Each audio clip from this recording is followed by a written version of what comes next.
hello everyone, and thank you for coming. Oh, hope y'all had a good weekend. I had a pretty, a nice, chill time. Got some good reading in. Um, Honestly, I don't super remember what I did yesterday.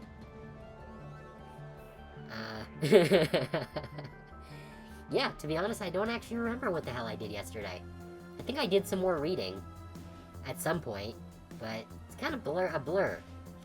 But I did on Saturday try bubble tea for the first time, so that was interesting. I was kind of expecting the bubbles to be more like actual bubbles and like pop, but they were chewy, so which was interesting. Although some folks have told me that there are ones that do pop, so I might have to check that out at some point. But it is going to have to be a sometimes thing because there is a lot of sugar in that. So not something I should really be having too much of right now while I'm still trying to lose weight. But it was interesting to try for the first time. Yeah, that's kind of how my weekend went. It is very hot right now, and humid and disgusting. Actually, let's see what what is our weather at here. Let's take a quick look at the weather. What are we looking at? Because it is feeling really hot. Let's see. Feels like 31 with 54% humidity. So that's actually surprisingly low, all things considered. Had a nice misting, turbo light shower, but it was windy. Honestly, wind would be nice right now, because wind tends to get rid of humidity. Yeah, no, right now it is very hot, and I really wish it was like 10 degrees cooler. But, with all of that said, we're here to play Shadowrun.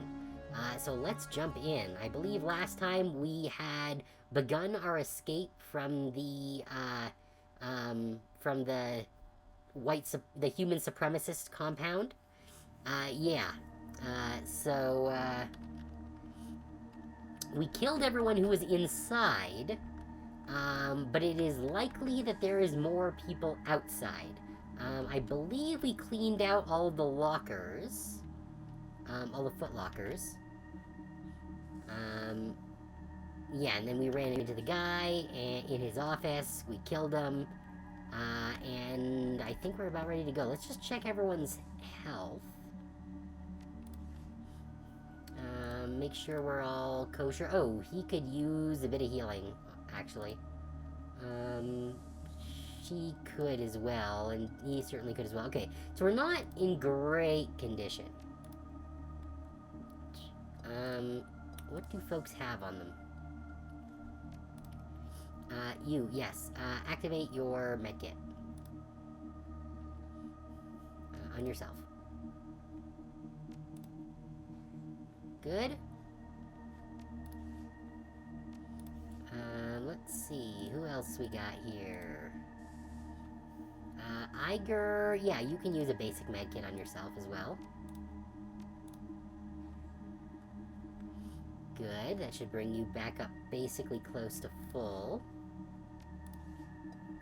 Where are we at? Yeah, so he's almost full now. Iger is at full. You could still use a kit. You don't have a kit. Well, sucks to be you, Alex. Let's, oh, it only rained enough there to boost the humidity? That's, not great. And, hopefully you get a little bit of cool down soon. I don't have air conditioning, so when it gets hot and humid here, I definitely feel it.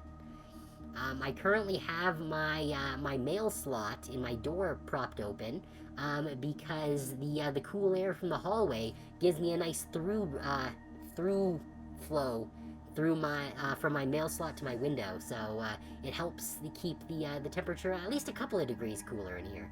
But it's my fans are definitely working overtime. Yeah, the heat wave of the weekend. Yeah, same here.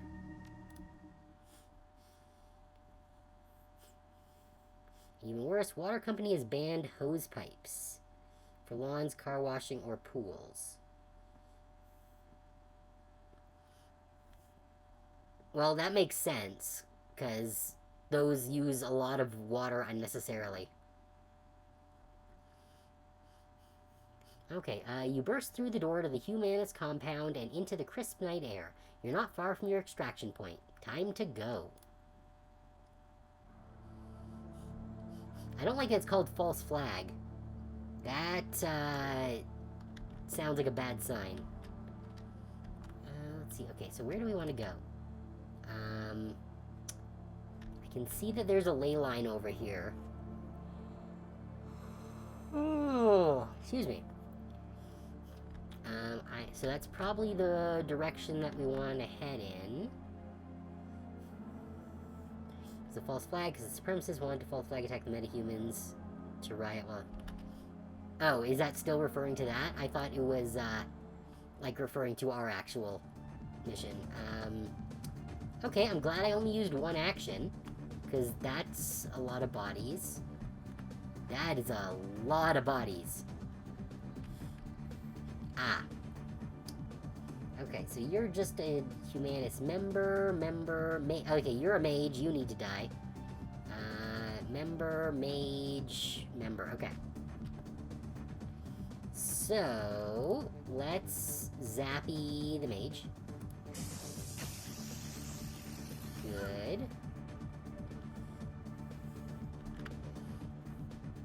You keep saying to use grenades, but grenades are fucking terrible, because I tried using them last time, and they were not worth using. Okay. So, let's... Where can we get you some cover? I guess I could get you there. Sight blocked. Yeah, I'm definitely not going to be using the grenades. It's just not worth it. Shoot you. Dietrich... Oh, Dietrich actually does get partial cover here. That's good. Let's... That's Alex. Where the heck is... Oh, Iger's all the way over there. Okay. Can I get a bead on Iger? No. I could put it on Alex, but I don't think that's the best use of my actions. I think I just am gonna do some zapping. Shit. I was really hoping I could try and get rid of that mage. Okay, well, this spot... in theory has full cover, but I think that means that I'm also going to be blocked from shooting this fucker. But we're going to try it. No, we got a shot. Okay. And 95% hit chance. Let's go. Okay, it's something. Lexi. Let's drop you... I guess we can drop you there for now. Try and get a shot off on the mage again. Dang it, he's so close to being dead. Oh, do we have allies coming in? Oh, okay. I thought that they would have just fucking run off. But it seems like we've got some allies, from the van coming in to help.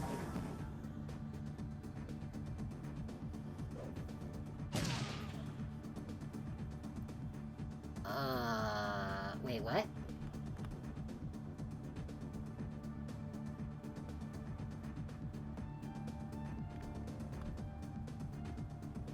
Wait, who threw that grenade? Now,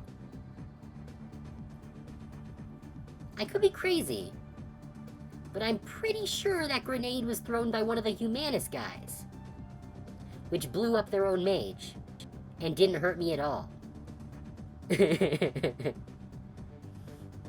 Yeah. Yeah, okay. So, okay, so it's not just me. That was, certainly a choice. Alright, whose turn is it? Mine. Okay, I took a big hit there, so let's, heal up. Good. Good. Humanist member, Humanist member. You're the mage, but you're busy. I need to get rid of these guys. Yeah, let's, zappity-doo-dah. Sure, why not? Blitz. I guess just shoot them like a normal person. You can badly whiff the grenade throw. Then there is the chunky salsa rule. Not sure if it works here, pretty sure no. I don't know what the chunky salsa rule is, but, I think I'm gonna stick to just shooting people.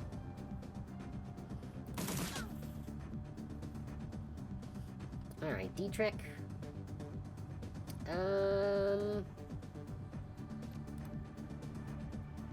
Yeah, you know what? Fuck him up. That'll do. Iger. 50% chance. Don't like those odds. 53% chance. What is going on here? Okay, I don't like those odds, so we're gonna move in a little bit here. Down to 44? What with the shot? Okay, that gives us better odds with the shotgun now. Kneecapping. Reduces damage, meh. Yeah, let's just shoot him. Or miss with an 82% success rate. Let's see, where are we gonna stick the kid? Kid can go here, I guess. And try and shoot them. Or not.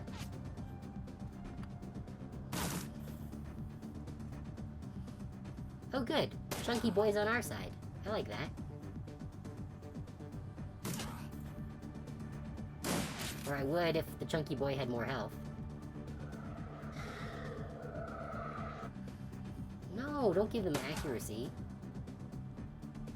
Oh, but I do appreciate them coming close enough to be in my line of fire. That's nice. Let's see. Can I nail both of them? I can. Well, I got one of them. I guess my accuracy was not entirely what I thought it was. I'm aware he's not human. I'm not that blind. Despite what my glasses might have you think. Let's see, can I shoot this guy? Sort of. Not well, though. Well, it's a slight improvement. Oh, I can actually surprisingly hit this one better.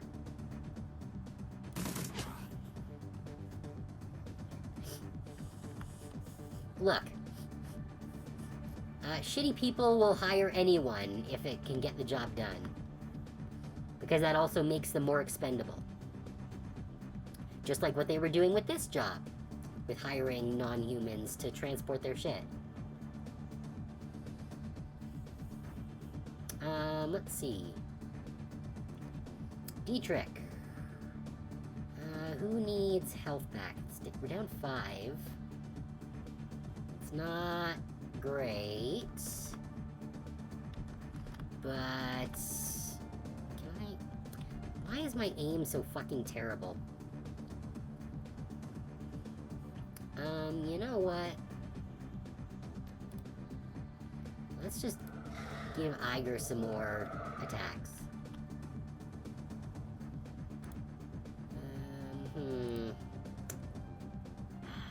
This is not excellent.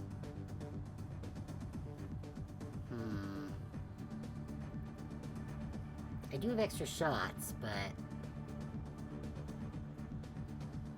I need to get into a better position. Yeah, here we go. Let's shoot you. Good.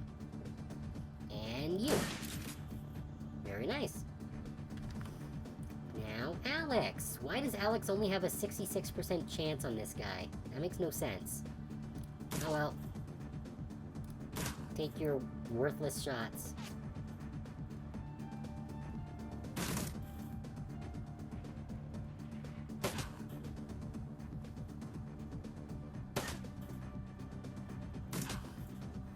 Okay, I don't understand why our ally guy... Oh.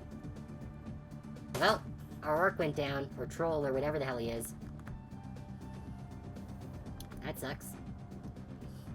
Okay, well... Let's see, who are we dealing with here? We've got a 71, 71, 58... Meh, meh, meh. Let's... I really want to get my ass on a ley line. But I don't have the movement for it.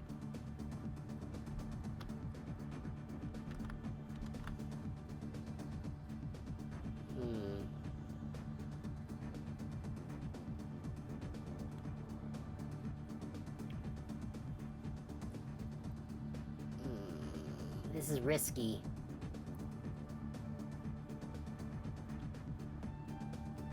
What if I just... lightning? I do have better odds with the lightning. That's good. And... magic bolt? Hey, cool, we got rid of him. Now, Blitz, can you actually hit anyone? Not particularly. Okay, okay. That's fine.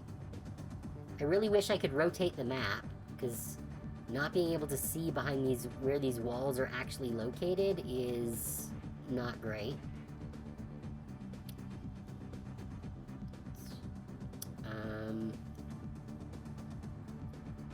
Let's move here, I guess. Well, it does give me a better shot. D-Trick, throw some accuracy on Iger. And, you know what? Fuck it, let's just heal up his wounds, because he can't hit anyone anyways. Out of ammo? Well, good thing we have an extra AP this turn.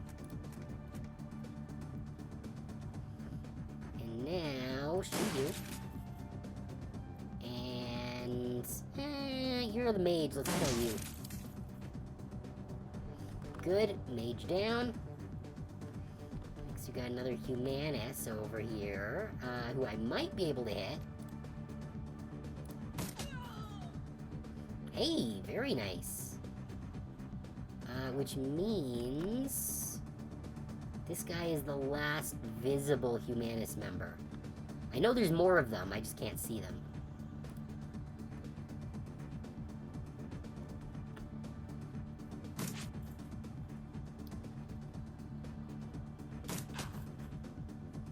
Hey, you're not allowed to shoot me. That's against the rules. Alright, well, let's make our way around here, just in case anyone's being sneaky.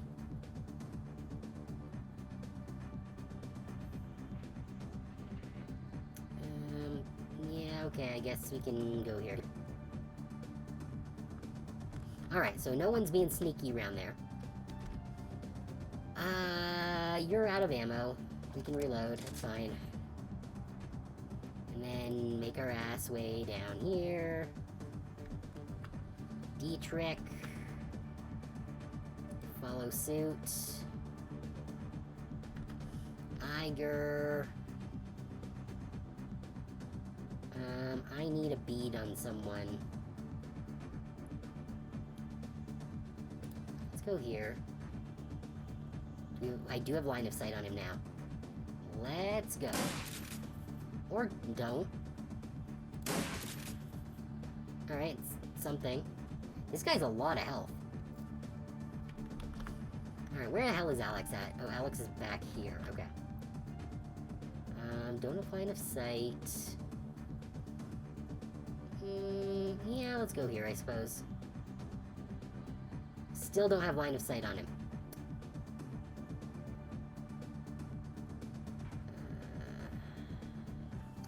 There's really nowhere that I can go that's safe, and his health is low enough as it is.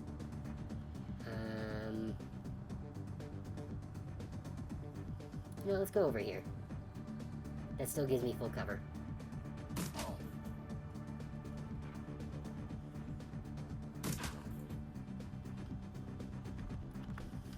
Alright, now... There is a ley line there, but I'd like to get closer.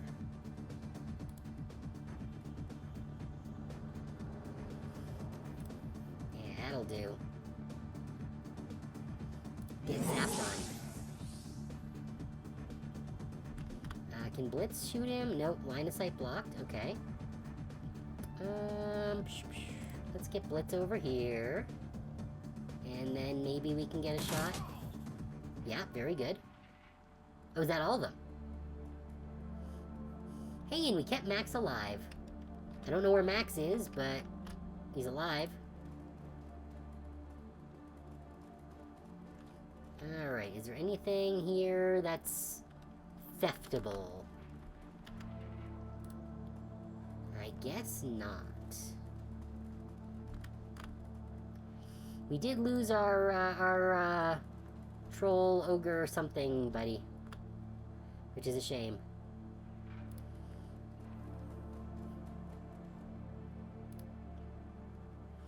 Maxim looks up at the sound of your approach. If he's surprised to see you, he doesn't show it. And with that, Dietrich loyalty mission is done. Cool.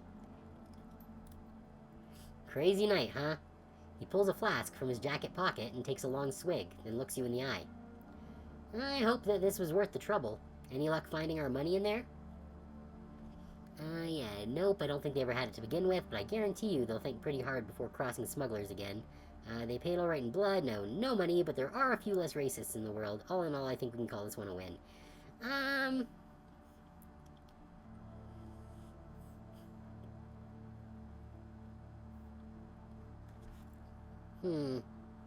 It's not really a win, because we didn't get fucking paid.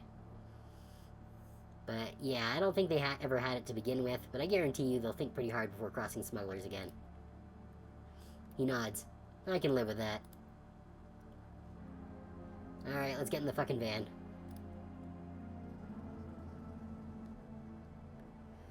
Thank Christ, that's over with. You okay, Alexander? The young man looks shell-shocked. He holds his rifle clenched tight in his trembling hands. Yeah, Uncle Dietrich, I'm okay. But those guys, I knew them. One of them was my bunkmate. I killed him. Couldn't be helped. If you hadn't, he'd have killed you. Believe it. We're gonna take you away from here. Back to the cruise bazaar. Get you the help you need. Yeah. Okay, Uncle. Okay. Dietrich glances over his shoulder, locks eyes with you. Thanks for this, boss. My nephew's safe, and I owe you. One other thing. The Dragon Slayer's happy too. We just did a ballsy thing, protected my family, and gave a monster a bloody nose in the process. Oh, also congrats on getting first rate gaming. Let's see. Glad to hear that he approves. Did this for you, not your totem. Or it wasn't a big deal, Dietrich. I would have brought you along anyway. You know what? No harm in playing nice. Glad to hear he approves. You should be. When the Dragon Slayer is pleased, he tends to be generous with his rewards. He grins. I can feel the power coursing through me, boss. I don't know what form it'll take yet, but it's there, and soon enough I'll be able to use it. I don't mean to break this up, but we need to get moving. Kid, you're with us. The rest of you, pile into that other van. You can continue having your moment when we get back to Shotnest. Yes, we're leaving. Let's get the hell out of here. The U-Bahn ride home feels especially comforting today.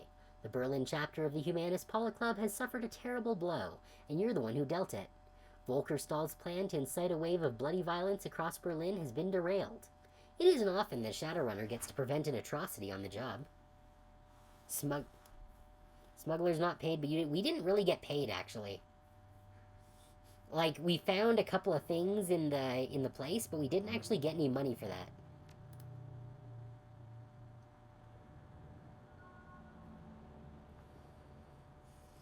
Oh.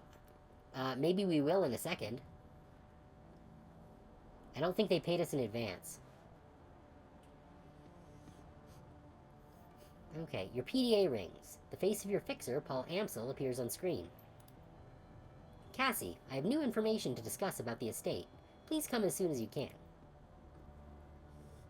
Alright, let's talk to Sam.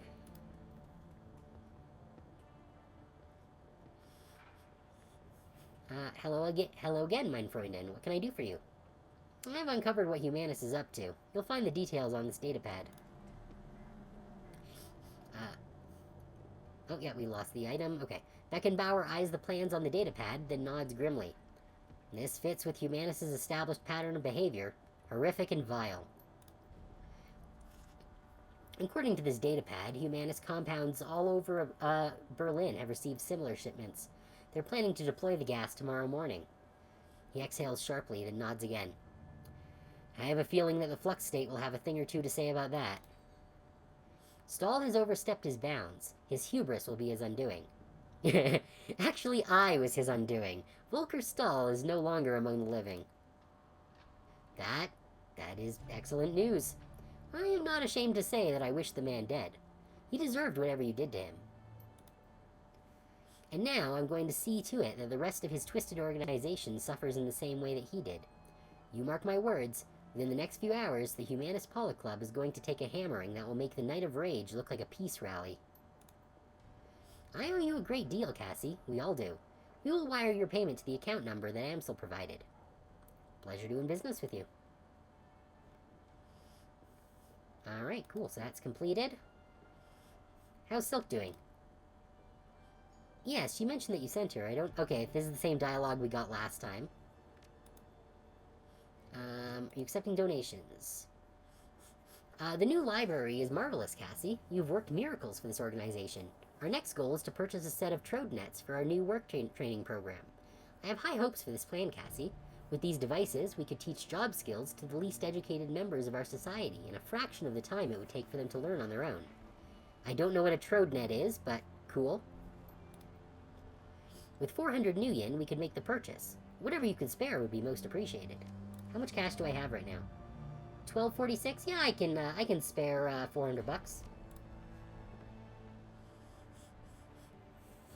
Okay. Yeah, here, just take what you need. I got you covered. Samuel's eyes widen. This is incredibly generous. Thank you, mein Freundin. Not a big deal, Sam. Do good with it. I can scarcely believe it. With this donation, we've met our penultimate goal. I will send a volunteer to the Data Haven to acquire the trode nets. In the meantime, I will make the happy announcement to our guests. Thank you again, Cassie. You'll never know how important you've been to the people I serve. It was my pleasure, Samuel. Anything to help. He nods at you. You're a true friend of the Cruise Bazaar. Can we do the next one? No. Alright, that's taken care of. I think I need to go to the, what do you call it? The, phone booth. Because I think I got information that the phone booth wants. What is this? Der Weinkler? I don't remember this being a thing that was here before. What is Der Weinkler?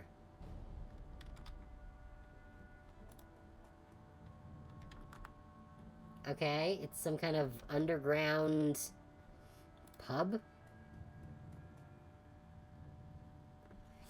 A young woman stands at the bar, smoking a cigarette. You've seen her face before. Lucky Strike, one of the mercenaries from Monica's files. A plume of blue-gray smoke spills from the corner of her mouth as she turns her attention to you. Hey. The distinctive circuit pattern tattoos that line her face shimmer and pulse with light. You need something? I don't believe that we've met. I'm Cassie. Yeah, I know who you are. She takes a drag on her cigarette. How you holding up, champ? I heard what happened to your boss. It happens. Running the shadows is a dangerous line of work. She had a name, you know. She wasn't just my boss, she was a friend. Yeah, we'll go with that.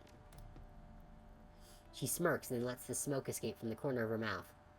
Yeah, well, sorry for your loss and all that. A lot of people are still torn up about it. So, you need something? Or are you just gonna stand there staring? Why'd you bring up Monica? Did you know her?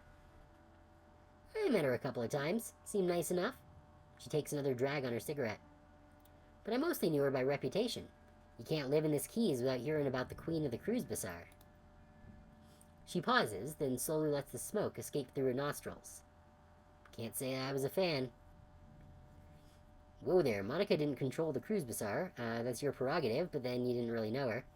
You really need to brush up on your social skills.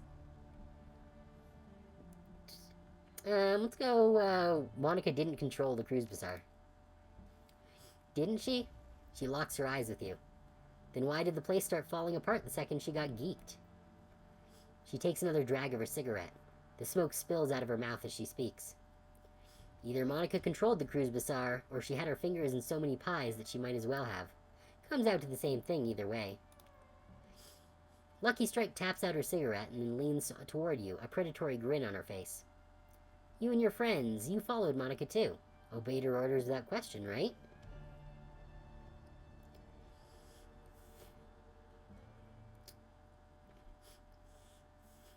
That's generally how a team works, yes. I got a newsflash for you, friend. Here in Berlin, teams don't have leaders. The very idea of a team leader runs counter to the spirit of this place. For such a rabid anarchist, your friend seemed awfully comfortable being in power. Kind of a contradiction in terms, don't you think?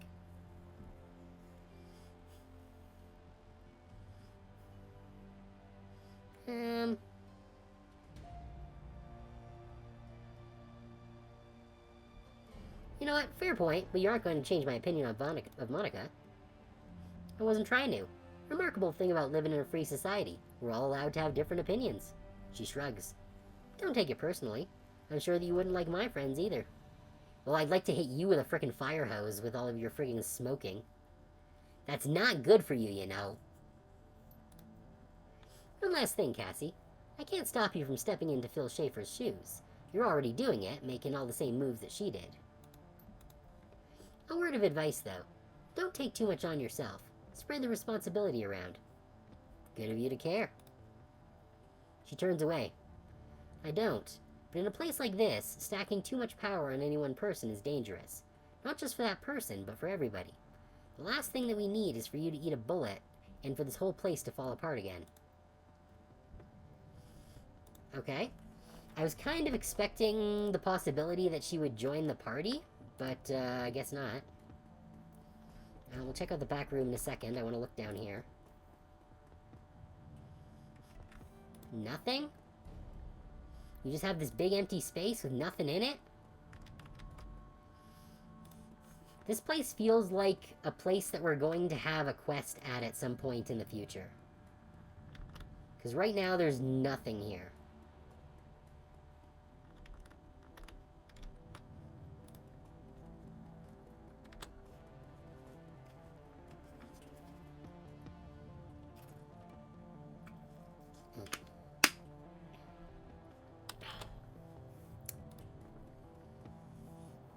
So it's interesting that they made that place available now, when there's not actually anything we can do with it.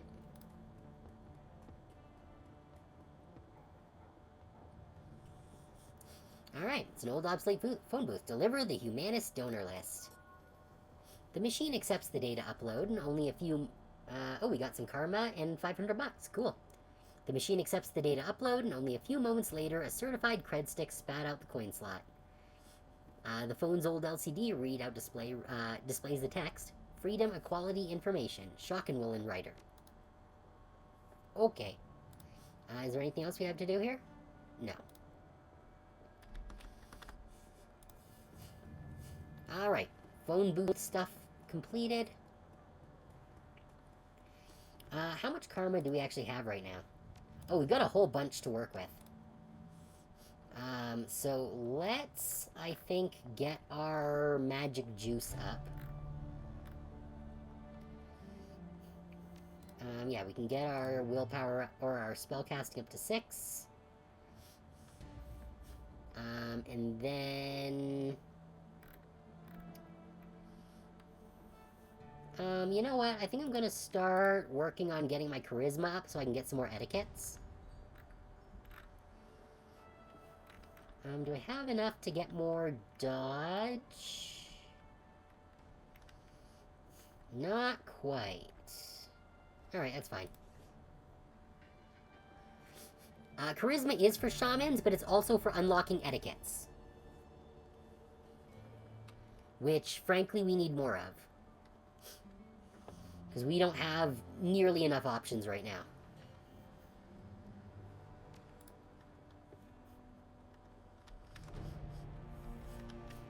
Okay, where am I? There I am. Alright, so...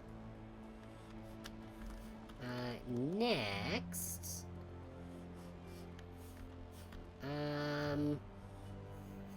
Actually, what's my... What kind of level of spellcasting stuff can I actually do here? So unlock special abilities. It didn't say what level of spells I can use, though.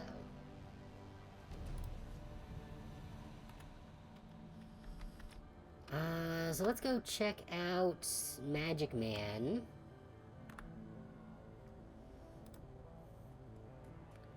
Because I want to buy a couple more spells. Oh, and let's talk to Mallet here, because they might have some news on our drone. Got the drone fixed yet? I do. Just finished before you arrived. There's a complication, though. What is it? This drone's got a custom AIS stacked on it. Someone wrote code that sits on the bootloader and configures the drone to only accept commands from a specific user. The thing works like a computer virus, so there's no way I can rip it out unless I got another brain from this model of drone. Before you ask, yes, I looked into that. Problem is, this is a stolen corp drone. A discontinued model of a stolen corp drone. There are no parts for this thing on the market around here, so unless you know who locked this thing up so tightly, you're not going to get any more use out of it than a doorstop. Drek. Well, I'll ask around for its owner. Thanks. Alright, well, guess we got another mission to look into. Now, where was that... friggin' magic shop? Here it is.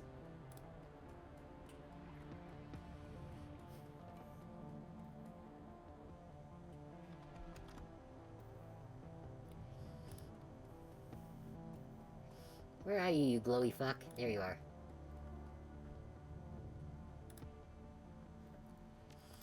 Alright, show me what you got. Hey, Crow Lemon, thanks for coming. Yeah, we just got finished, escaping from the compound of racists and, murdering all of them. So, we're in a pretty good spot. Let's see, we don't do conjuring, because we're a mage, not a shaman. The occult robes are interesting, but we don't want to spend all that money on robes when we already have an armor 4 outfit. Oh, excuse me. Geez, why are these spells also expensive? I thought that they would be cheaper. Let's see. We could get Flamethrower. Or Stun Bolt.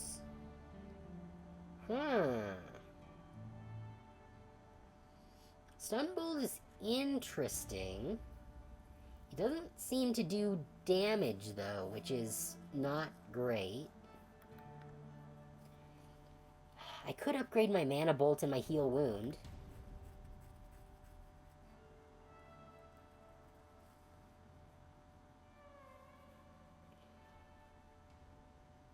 I'm unclear what makes Heal Wound 2 better than Heal Wound 1.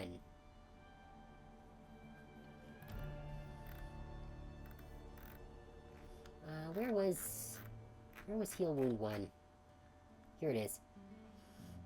Oh, Heal Wound 1 has a cooldown of 3. Okay. No, that is, again, incorrect, Red. Heal Wound 1, just like Heal Wound 2, heals the same amount. They both heal the last wound. The difference is that Heal Wound 2 has a shorter cooldown.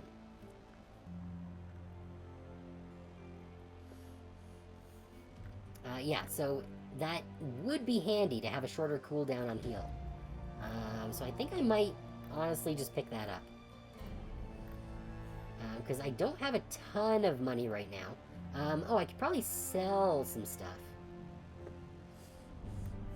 Yeah, like, I don't need all of fucking these. We can sell one of those. We can sell whatever the hell this is. I'm gonna sell all these fucking grenades. And the drug. Yeah, the drugs can go. You cannot liquefy your brain for power. Yeah. Do you really like the healing magic system in this game? It means healing magic and first aid is healing in different ways. Yes. That is true. Okay, so that gives me a little bit more cash to work with here. Ooh, strip armor. That would be good. Can I afford number 2? Because level 1 is only 200. Can I afford strip armor 2? Where is strip armor 2? Is strip armor 2 not a thing?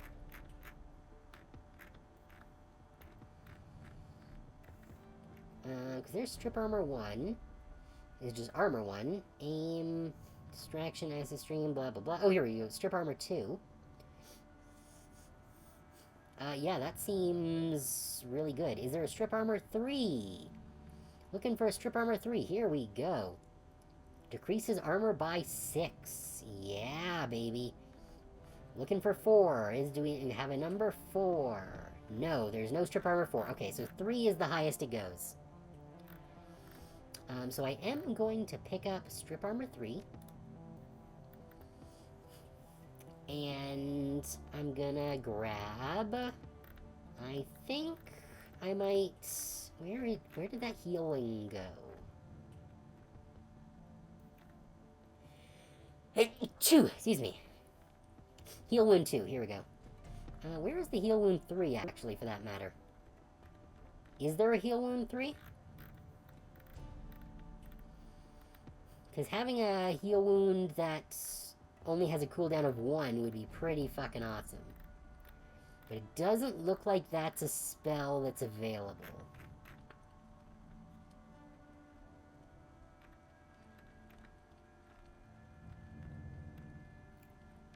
So yeah, we're gonna just take Strip Armor 3 and Heal Wound 2. Give us some very useful options. Wonder what the person who invented the strip spell was thinking when they made it. Well, probably that armor is a gigantic pain in the ass, especially if you're a mage. Let's see, I can remove this one. I don't have any other spells to put in its place, though, right now, which is unfortunate.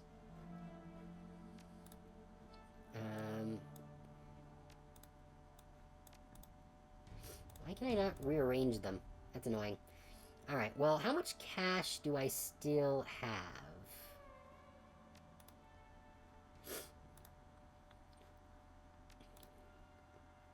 And can I sell? Yes, I can sell my Heal Wound 1. Works. They share a cooldown, so there's no point having both of them. So I can sell that. That leaves me with just over 1,000. Which means that I can... Oh, I'm kind of tempted to spec into Powerbolt 2. Or maybe I'll just save until I can get 3 up.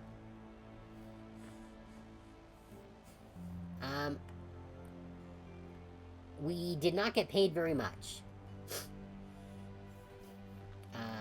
Or it's possible that it's plot money that we do not have access to. Because it's not in our actual inventory. And we have completed that quest already, so...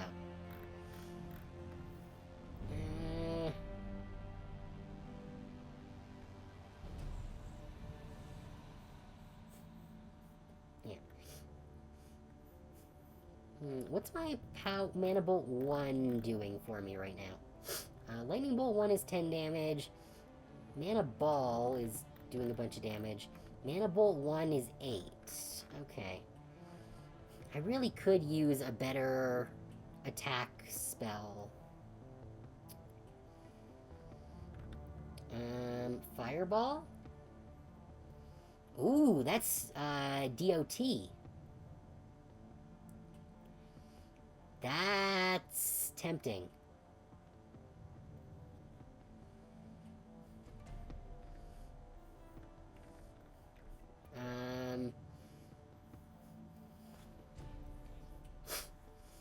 Yeah, I can always upgrade to a bigger fireball later. Or I could just upgrade my regular Powerbolt. What is the fireball damage like?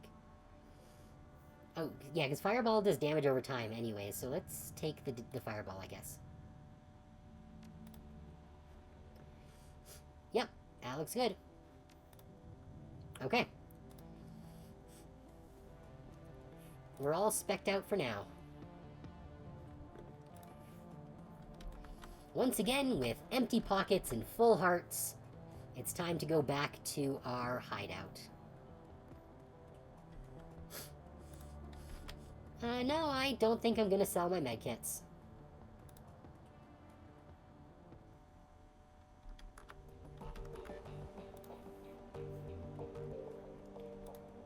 Actually, Blitz, do you have anything new to say? Oh, I found this drone in that hotel vault. Does it belong to you? Yeah, Chief, that's mine. I didn't want to say anything at the time, since it was my idea to have you loot the vault in the first place. What was it doing in there? It's my personal drone. Good to have something to hide behind when you're on a solo decking run, you know? Luster took it from me when she seized control of the Shorts Herzen.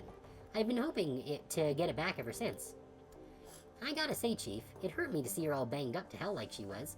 Looks like Luster had a few of her goons take turns on my baby with a baseball bat. But it looks like you got her up and running again. How'd you manage that? Mallet fixed her drone. She says that it won't listen to anyone but you, though. Score. So, can I have it back? Yeah, I guess if he can bring it into combat, then, sure, it's no use to me anyway. So hopefully that means that Blitz can now bring his drone into combat.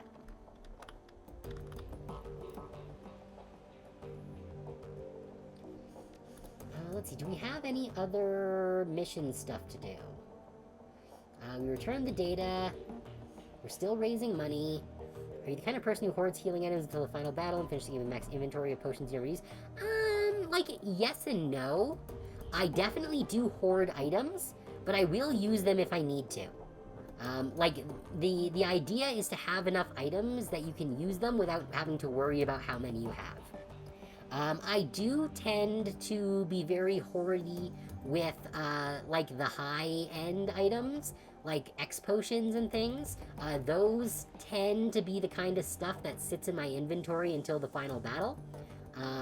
But I do tend to acquire and use many items when I have the cash for it. Okay, so I need to talk to Ansel. We've done everything else, I believe. We have this auto-injector schematic. I'm not sure what to do with that. Formula for Jazz. Some coffee. Oh, and some pay data. I think I can put that on the computer. Oh, wait. We gotta pat Dante. Gotta pet Dante. There we go. Good boy.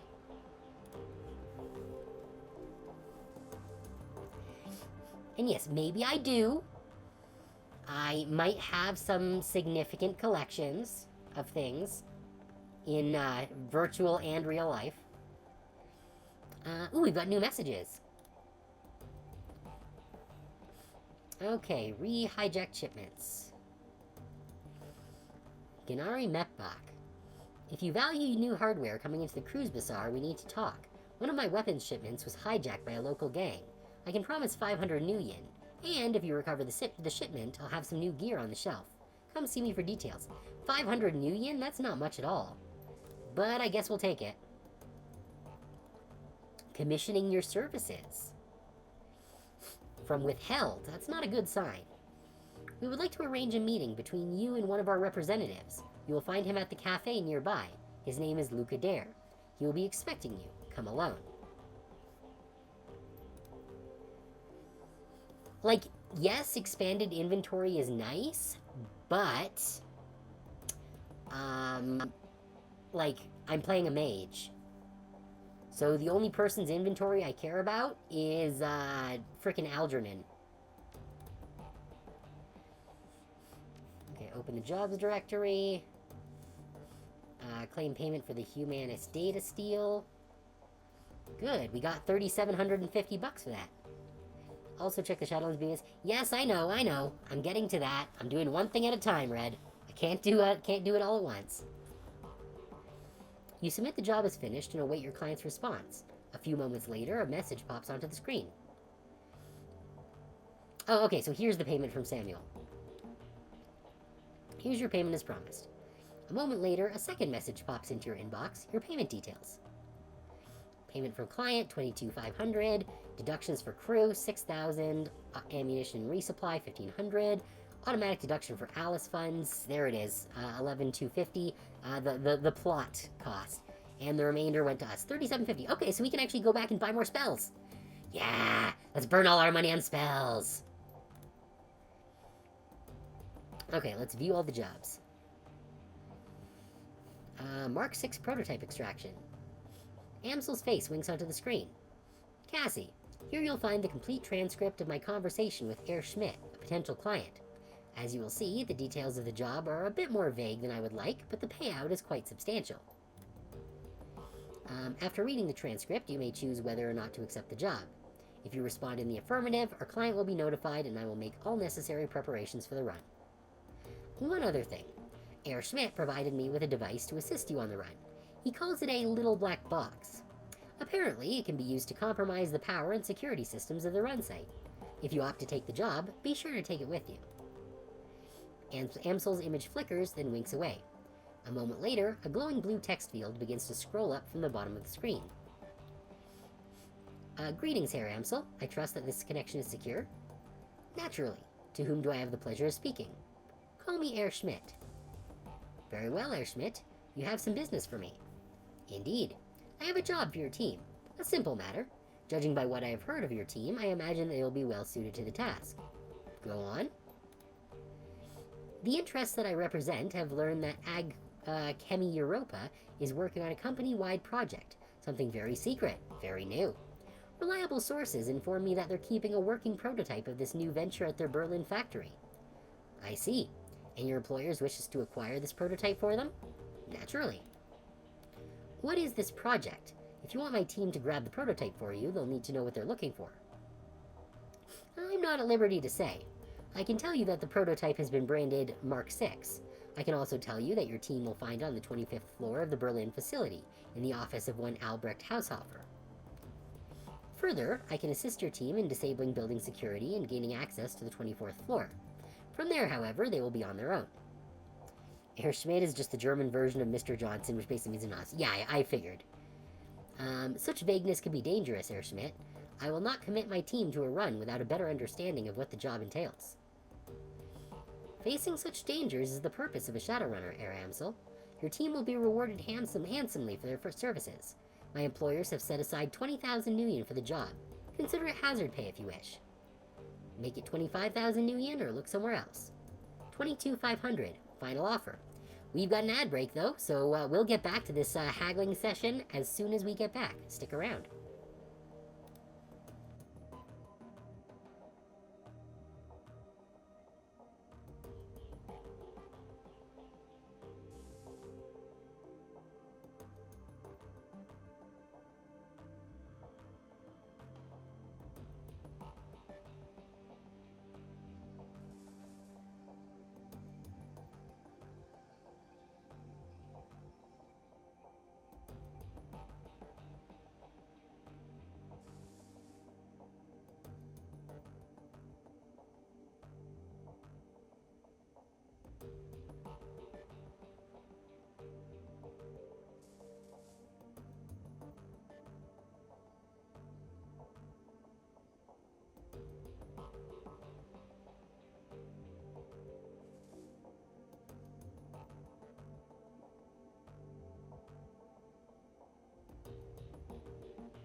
let's continue.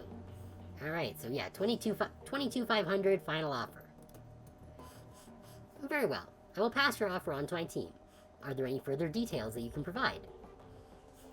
Haushofer's office will be locked behind the vault door. The lock is old-fashioned, of the mechanical variety. I will provide your team with a copy of the key. I will also supply you with a little black box, a solid-state device that your team can use to override a variety of building systems. Your team will enter through the facility's underground garage. When your team has acquired the Mark 6, have them exit through the same garage. I will have a van there waiting to extract them. Thank you, Herr Schmidt. I will pass your offer on to my team. Good day, Herr Amsel. Text field disappears. A single line of text pops onto the center of the screen. Yeah, I guess we'll take it. Run accepted. Notification sent. You take the little black box from the desk and pocket it before returning your attention to the screen. Okay, so that's a mission item, so we don't need to actually put it in our inventory. Alright, let's check the pharma cleanup job. Here you'll find the complete transcript of my conversation with Air Fox, a potential client. The job seems to be relatively straightforward, and the payout is reasonable. One word of caution before you proceed. There are aspects of this run that you might find morally troubling. Be sure to read and understand the specifics of the job before accepting. If you do accept, you will be expected to carry out the requirements of the job in full. After reading the transcript, you may choose whether or not to accept the job. If you respond in the affirmative, our client will be notified and I'll make all the necessary preparations for the run. Okay, I'm kinda worried. Air Amsel? Yes, I'm here. To whom am I speaking? You may call me Air Fox. Very well. Please describe the work that you would like to have done. Straight to the point. I like that. Very well. I would like to retain your team's services to clean up a mess. Go on. My employers dispatched a team of operatives to conduct a quiet operation at a local sharing pharma ag lab.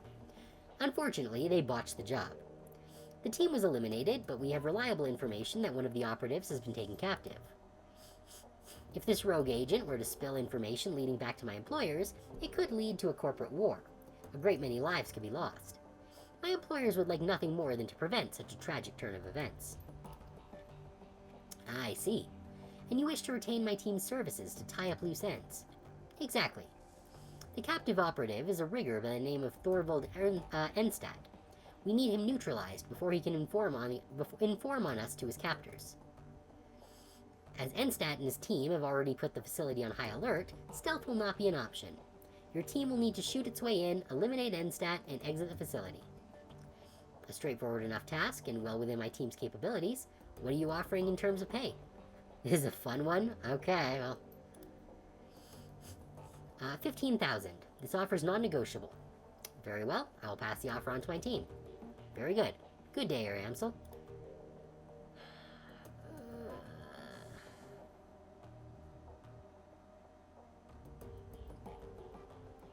I don't know, 15,000?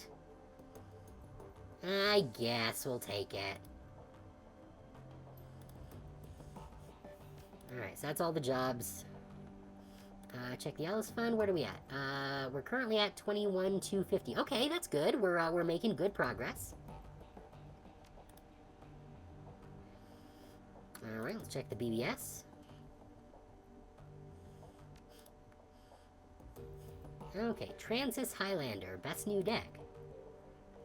Just got one of these from a Transys Neuronet rep. Wants me to sell them in my store, so I took the puppy for a test drive. Signal quality is insane. Makes for a huge difference in comfort decking fatigue. I can stay jacked in for hours and feel fine. Last session I had to set a timer just so I wouldn't forget to eat. The specs on that thing look impressive, but I'm an Allegiance man. Does the comfort really make that much of a difference? My decks are generally, beaters anyway. Allegiance? What are you doing with that thing? Playing video games? Any serious decking is going to require way more horsepower than that thing can push, even overclocked. Only a crappy decker blames their gear. I do just fine, thanks. How much is Transys paying you to post this shice on here? Okay. Help! Drowning in junk messages! Hoy, chummers, I could use your help. Every time I jack into the Matrix these days, I'm flooded with junk mail. There's so much of it I can't even see. Can anyone help me? Great, another newbie who thinks he's on a tech support board. Hey, stuff it. I wouldn't ask, but I'm desperate. I can't deck like this. Alright, Thunder, calm down. It sounds like an ad bot is keyed into your deck. Been poking around anywhere sketchy lately? I don't need details, a simple yes or no will do. No, Bandit, I haven't been anywhere like that. I swear, please help me. What you want to bet he gave his personal info to some scam site? I'll give you 10 to 1 odds. No, I don't think so. All I've done was make an online dating profile. Let me guess. Meet and mate? How did you guess? That's not a real dating site, Thunder. It's a place where desperate people go to get infected with malware. But what do I do? How do I make it stop? I don't know. Buy a new deck? Best of luck. Well, sucks to be him. Alright, let's put up my pay data for sale. Yeah, the Humanist Safe House list.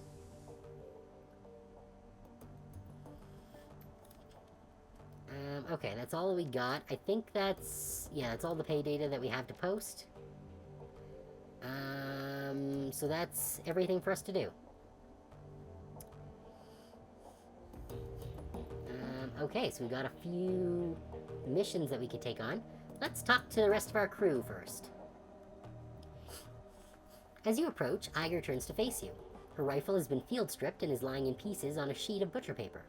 Arranged in a neat row along the edge of the paper are bottles of copper solvent, bore cleaner, and lighter fluid. Our fearless leader returns. What do you need? I'd like to hear about your time in the KSK. She shakes her head. No, I'm not in the habit of sharing war stories, Cassie. Not with people who've never served. Doesn't have to be a war story. I just want a better idea of who I'm running with. She looks you in the eye for a moment, evaluating. Finally, she shrugs. Alright, Cassie, you win. Smiling Bandit basically hacked the BBS, so instead of timestamp, it says, ha ha ha. Okay. I owe everything to my time in the KSK, from my street name on down. So you tell me what you want to know, and we'll see where this goes.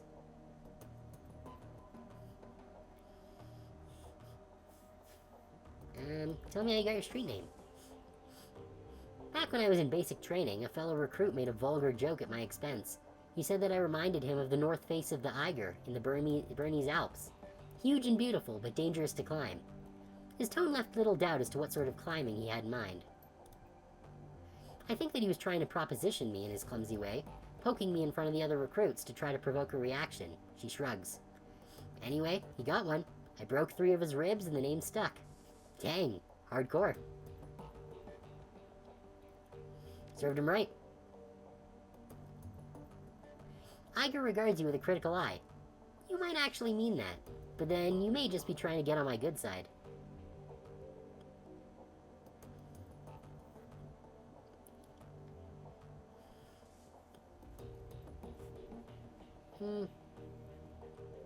Yeah, anyone who'd use a line that bad deserves to get smacked around a little. She nods. For once, we're in complete agreement, but there was more to it than that. As soon as that idiot made his little joke, it was a foregone conclusion that I was getting saddled with the nickname Iger. My only choice in the matter was whether it happened under his terms or under mine. If I hadn't broken that twit's ribs, the name Iger would have meant a difficult sexual conquest to a whole barrack full of recruits. That's what I would have been to them from that point on. My own accomplishments be damned. Thanks to what I did, my new name meant the troll who doesn't take shit from anyone instead. It's a name I'm proud to go by, and I've hung on to it ever since. Iger pauses for a moment and looks you in the eye. A word of advice to you, Cassie. If anyone ever puts you in the position that he put me in, if he demeans you in front of your unit, whatever his intent, the appropriate response is to put that person down. Hard. Out in the field, nothing will kill you faster than losing the respect of your team. By that logic, I should have broken your ribs after Monica died. In your place, I would have. She looks you up and down, appraising you. Not that you'd have succeeded if you tried, but in terms of saving face, it would have done wonders. In all seriousness, Cassie, I'm sorry that I put you in that position. I shouldn't have, and I acknowledge that. Nice! We're getting some rapport with Iger. She straightens. Need anything else? Or can I get back to prepping for our next run? Sure, tell me about your team. She nods. Fair enough, I guess you've earned it. There are 8 of us. 2 commando squads working together as a single unit. Schmidt and Lange were combat deckers, Wolf was our rigger and combat engineer, Fisher handled demolitions, Braun was a medic, and the rest of us, Metzer, Kruger, and myself, were weapons experts.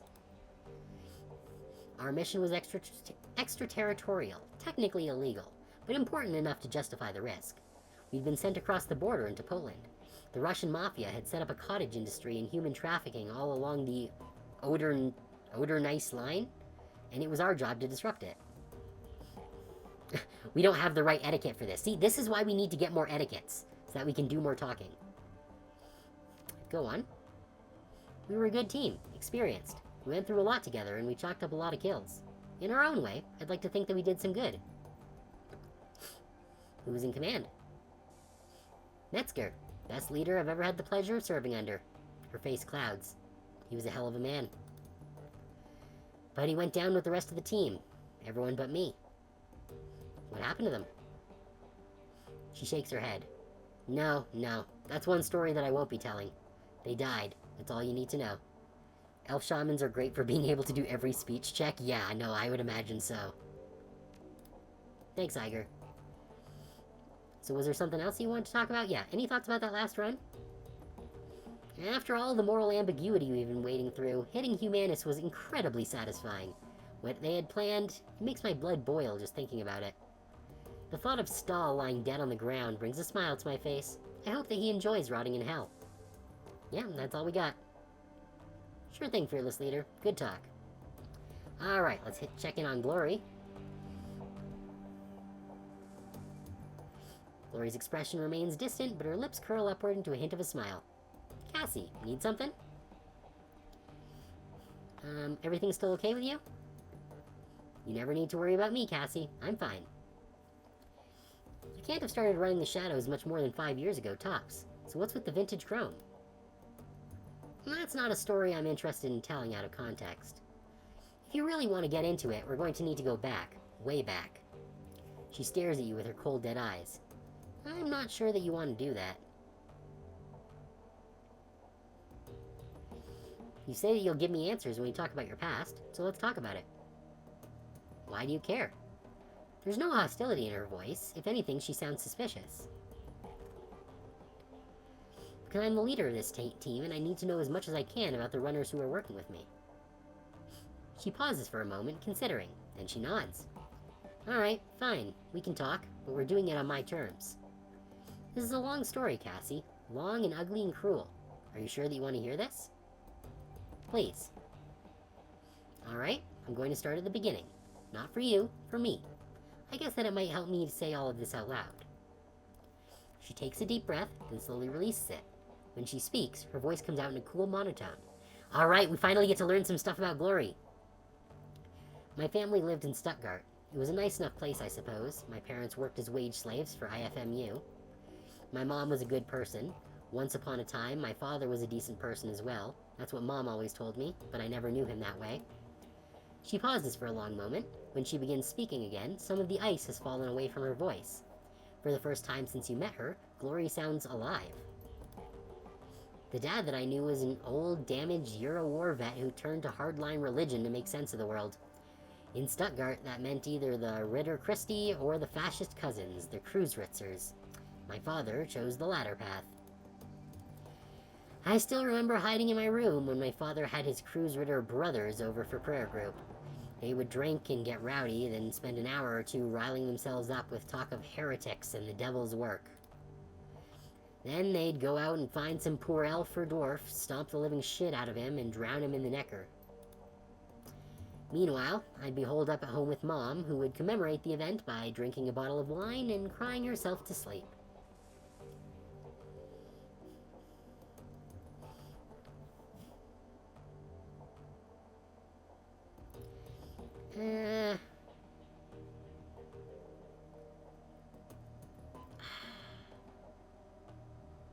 All of these seem like terrible options.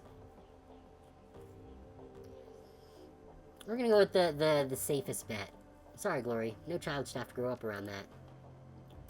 Thanks, Cassie. This is difficult for me. Thank you for making it easier. Okay, we chose the right one. I had a feeling that saying that we want to beat the shit out of her dad probably would not have been the right choice. Anyway, aside from the fact that my dad and his buddies were a bunch of murderous assholes, life was pretty normal. I went to school, made friends, hung out with my mom, kid stuff. Then I turned 14, and everything went to shit. Glory pauses, and swallows hard. Ever so slightly, her cheeks flush red. Suddenly she looks self-conscious, as if she's just snapped out of a trance. As quickly as it came, the flush of emotion disappears. Her voice frosts over. I don't want to talk about this anymore.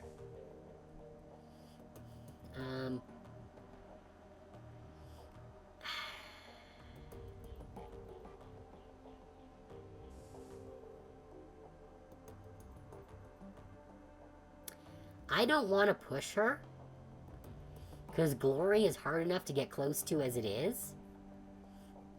I feel like these first two options are not going to go well. Let's go with the last one. You don't need to say anything that you don't want to, but if you ever want to talk, you know where to find me. Thank you for your understanding. Glory stares at you through cold, dead eyes. Now, let's get back to the job at hand, shall we? Alright, I guess we're going to get more information later. Can I get anything out of Dante? Can I make him sit? He sits! Yay! Pet him. Good boy. Okay, who else do we got here? We've got... Oh, is there actually anything back here? No. Alright, do I have enough... I think I need to reassign some medkits out. Why does Dante have, like, item slots? We can't take him with us. Oh, we can only equip ourselves. Interesting. Okay.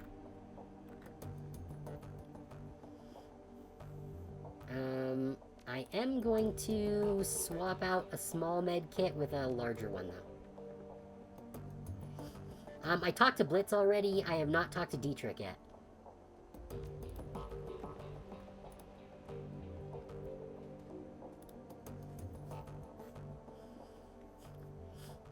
You really came through for me, boss. If you ever need anything from me, anything at all, then you call on me. I'll come running. How's Alexander holding up? He's a good kid, that nephew of mine. Give him some time and he'll shake Stahl's programming. It might take a while, but he'll adjust to life here in the Cruise Bazaar. In the meantime, I've found a good home for him. Samuel's agreed to take him in. Oh, that's good. Is that wise? Samuel's employees have no love for humanists. Most of them don't even like humans. Best thing for the kid will be to learn through immersion. If he stays with Samuel's group, he'll have no choice but to interact with metahumans. Soon enough, he'll learn that they're no different from anyone else. First few days will be rough, no question, but he'll make it through, and come out the other side a better man for it. He seems like a tough kid. I don't doubt that you're right. Dietrich claps you on the shoulder. You're a good woman, boss. On to other things. Remember what I was telling you back before we climbed into the van? Yeah, you were saying that the Dragon Slayer was happy and that you've been given a reward. That's right. Thanks to our, let's not mince words, heroic actions back in that swine pit, the Dragon Slayer has seen fit to grant me his favor. His grin widens. And now I know what that means, and what I can do with it. Well, don't keep me in suspense. He gestures at the ground near his feet. This!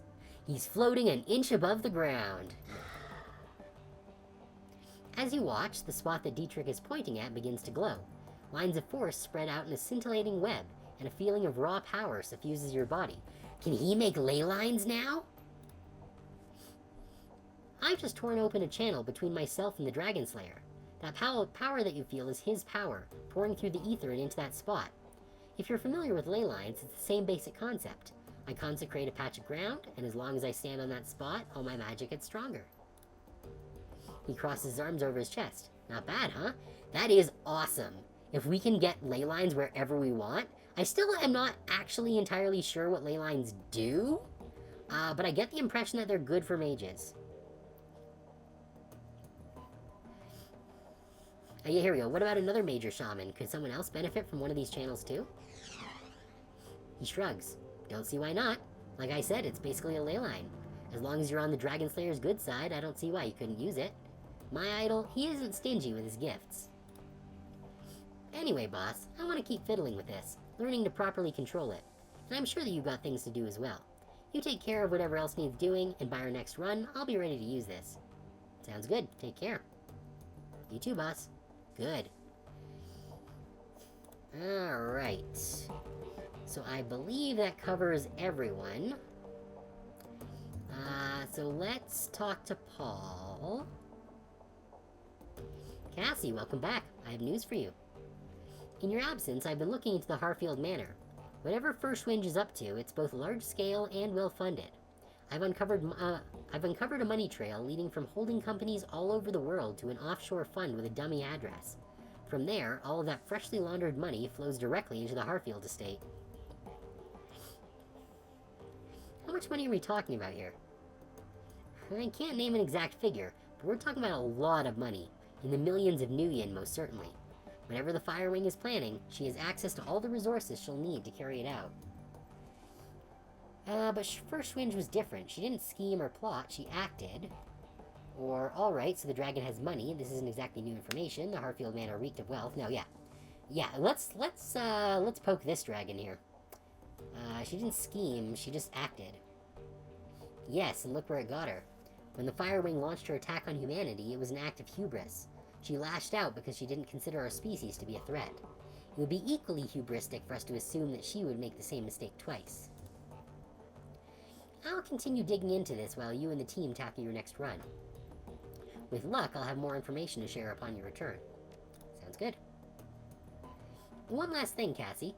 Malit was able to restore the readable surface on one of Green Winter's DVDs. If you'd like to take a look, you'll find it sitting beside the player. Just one of them? She's still working on the others. Many of them are extensively damaged, and getting anything off of them is proving to be quite a chore. She told me that she'll be in touch if and when she makes any headway. Thanks. Alright, let's watch a home movie.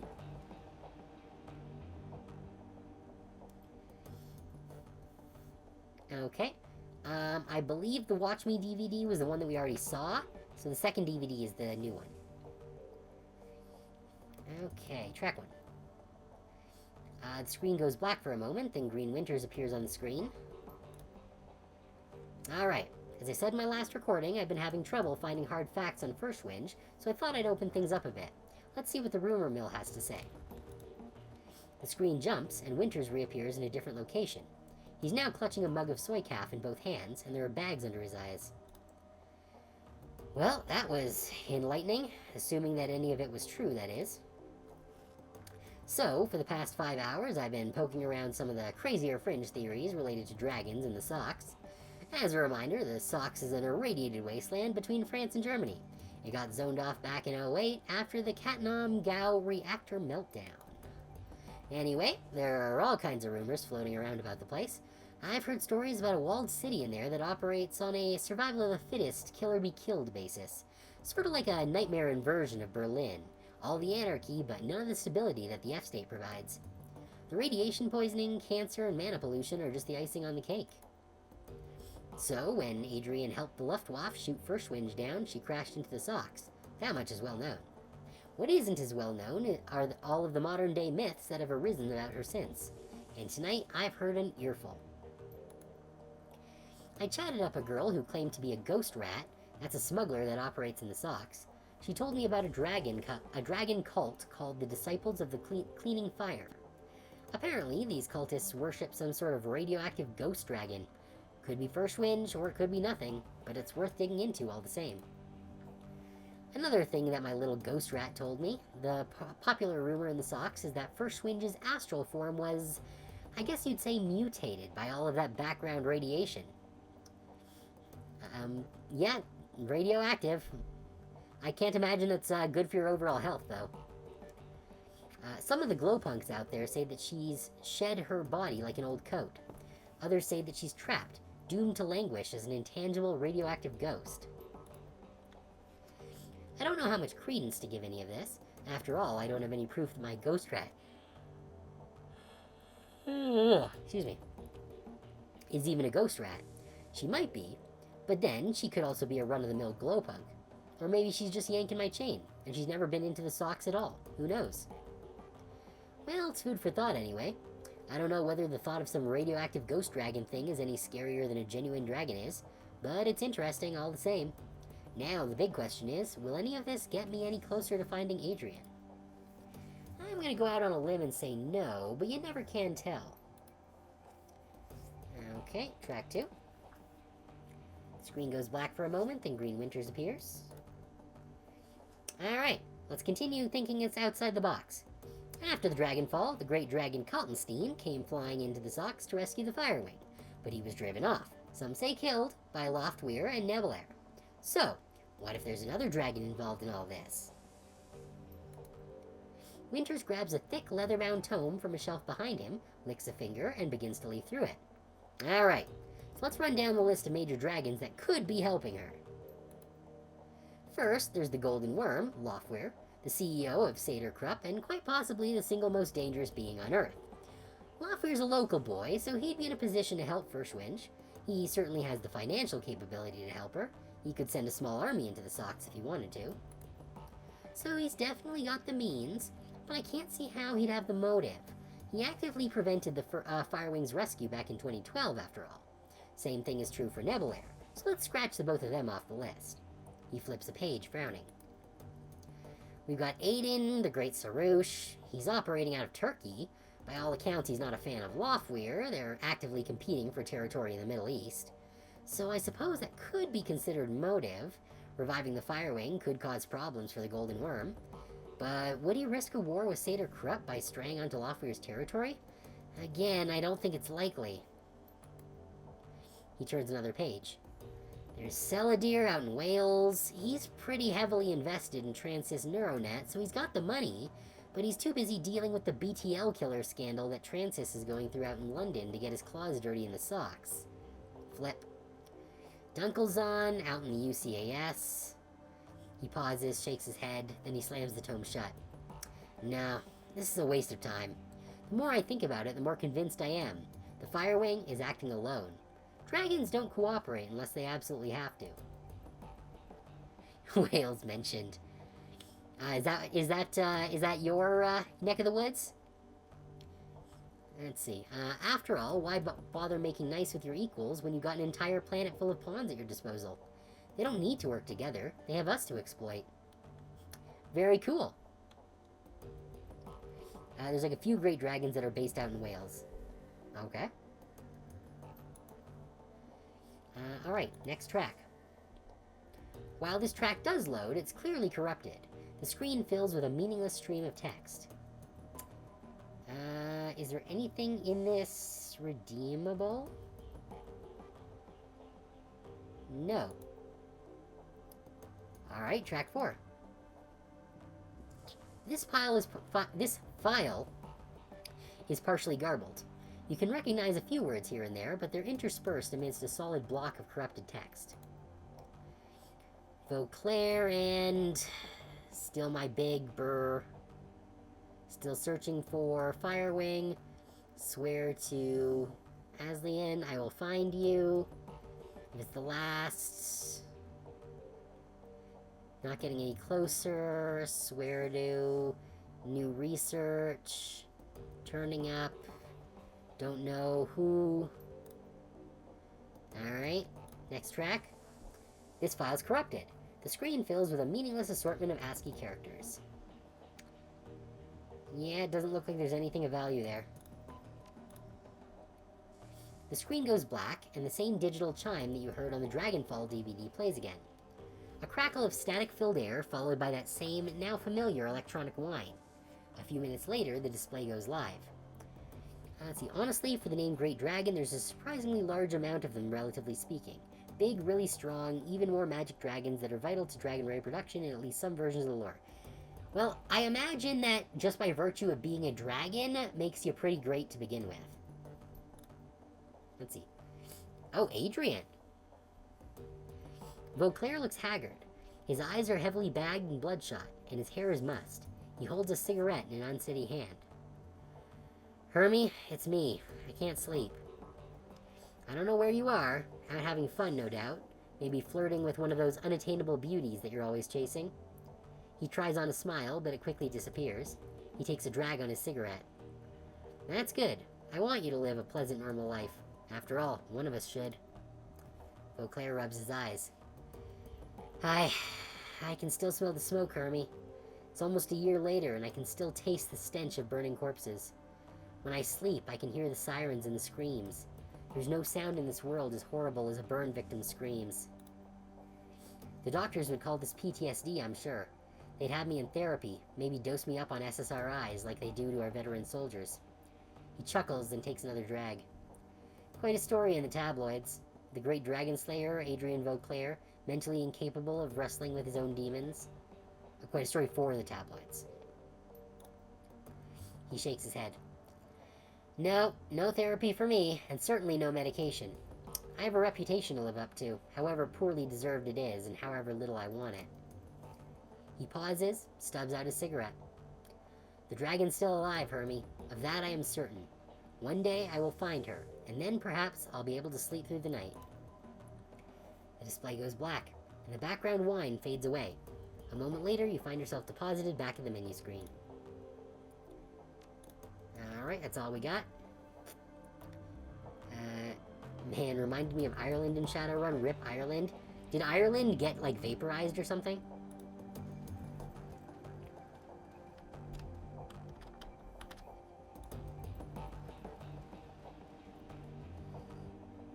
Journey to an elf nation. Okay. Does Blitz have any other dialogue? Because we returned his drone, but we didn't have any other talking with him. Turned into an elvish ethno-state. Well, if there was anywhere that was going to do it, Ireland certainly makes sense. Let's see. Blitz stubs out his cigarette at your approach. Cassie, I was hoping I'd see you. Do you have another run lined up for us yet? I'm strapped for cash.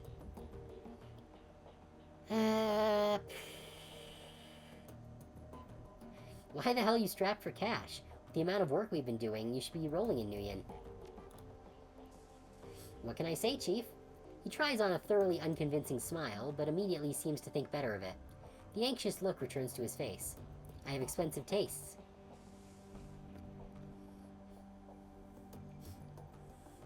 Let's see. How expensive are we talking here? Even if you had a raging cram habit, I'd think you have at least some money left. Expensive. Truth be told, I'm in debt. All non-elves were forced out at gunpoint. Yeah, that's not great. Let's see, in debt to who? He hesitates before responding. When he does, his voice carries an edge of annoyance. No offense, but this is getting a little too personal, Chief. My debts are none of your business. And now, yeah, I disagree with that. This is where we push. If some bookie sends his thugs here looking for you, it's going to become my business, so talk now. Blitz shakes his head in exasperation. Alright, fine. First off, you don't need to worry about anyone coming after me. My debts are to a bunch of old contacts. If I don't pay them, I'm going to lose them, and in this line of work, it isn't smart to burn bridges. Second, before you ask, those debts are for services rendered. I was in a tight spot, I needed some help, and I threw around a lot of IOUs to get it. Third, and finally, the trouble I was in involved a girl. I'll tell you about it if you ask me to, but we're verging deep into personal feelings territory. So if you don't want to hear me sob over an ex-girlfriend, you'll drop the subject now. So it's up to you, Chief. You really want to go down this road, or shall we keep this relationship professional?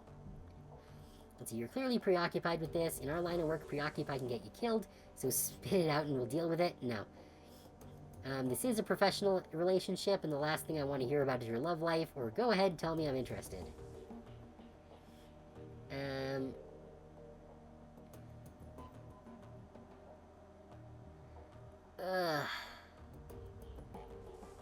I don't really care. But, like, if this is gonna get me some kind of upgrade for Blitz, then I kind of want to know.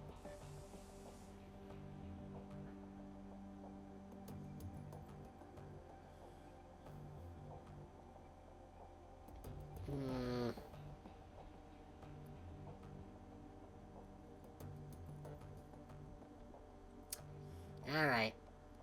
Yeah, alright. Spit it out, we'll deal with it. Blitz meets your gaze for a moment, then looks away and sighs. Alright, where to begin?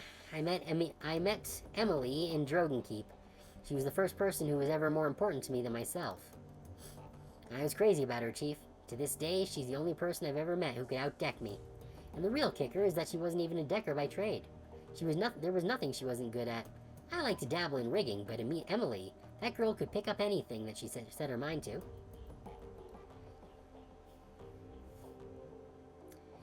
Okay, sounds like a hell of a girl.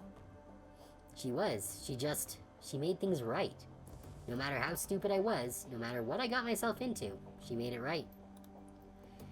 I don't think much of many people, Chief. Emotional attachments aren't really my thing. Love seems like a diluted word these days, so I won't waste it on Emily.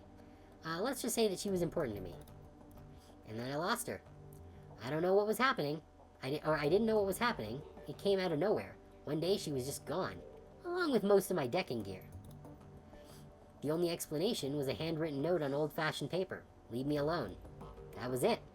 We'd been together for years, and that was all she left me. That and this beat-up old cyberdeck. Let's remember they were microchipping citizens and guests and making you pay for it. Oh, that sounds miserable. Naturally, I freaked. We'd had our share of arguments, but we'd never had a huge blowout or anything. I couldn't think of anything that'd drive her to do a thing like that. Mostly I felt hurt, so I searched for her, in the real world and in the Matrix. And when that turned up nothing, I started tapping my contacts. And that was when I started racking up debt. And so, did you find her? No, she's gone, Cassie, without a trace. I looked high, I looked low. I poked into everything I could think of, and my contacts did the same. He shakes his head. She's gone, Chief, and at this point I've accepted that, but I still have to repay those debts. I'm surprised you've given up so easily. There must be some place you haven't looked. He blinks. I don't know, Cassie. I really did look everywhere, and at great personal cost. If she means that much to you, you owe it to yourself to try. Why are we pushing him to look for his long-lost love? Yeah, you might be right. He shakes his head. Fuck, I thought I was done with this. You're right. Without some kind of closure, I'm never going to be at peace with this. Thanks for the talk, Chief. I'll let you know how it goes. You do that, Blitz. Good luck. You know, it'd be really funny if his ex-girlfriend turned out to be Alice. And then she probably doubles the amount that we have to pay to get her help. Oh, look, it's snowing. Well, we've got some missions to do. So first things first is to hit up the spell store. Since we do have a little bit of cash to burn now. Wait, who the fuck are you? Oh, wait, what? Why is our dog here? Why did our dog follow us to the magic shop?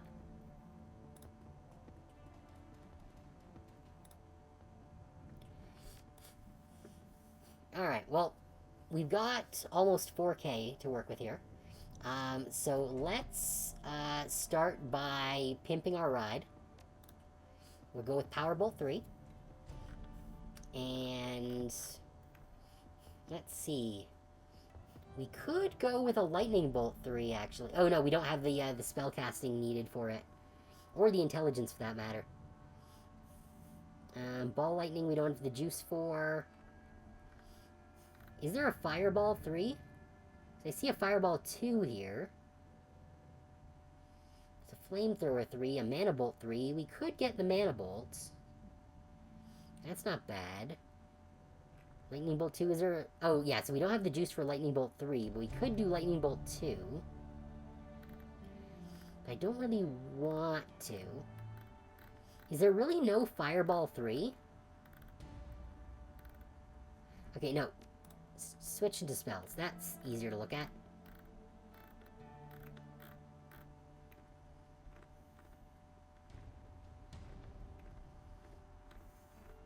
I guess there's only Fireball 2. There's a Flamethrower 3. But we already have a pretty loaded set. You think they do release more spells over time? Okay.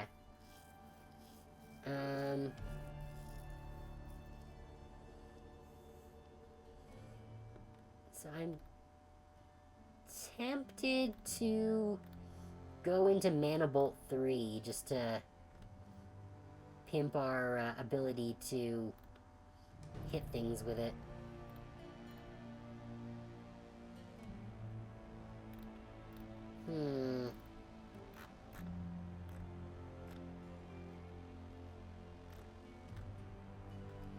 Yeah, I think we're gonna go with that. Alright, so take off our Power Bolt 1, put in Power Bolt 3. And then we will take out our Mana Bolt 1, put in Mana Bolt 3. Oh, Mana Bolt 3 has a longer cooldown, which is not great, but it does more damage. And if we're also rocking Power Bolt 3 now, then we should have more juice to work with here.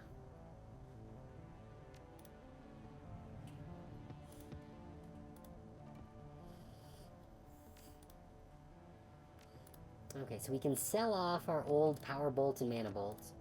We're not going to get much for them, but I'll take it. And that leaves us with just over 1,000 still.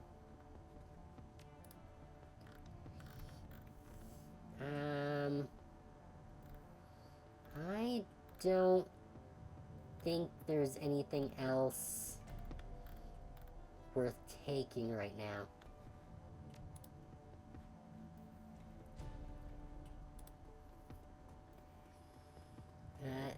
Let's see. Problem with Shadowrun is interesting setting, but playing Shadowrun is a lot of the meta plot. The entire game revolves around that meta plot, lore stories. Same problem. I don't mind that. I like there being story stuff. That's why I play these games. Like, there is definitely a lot of it, but going in, I kind of was under the impression that that is what it was going to be like.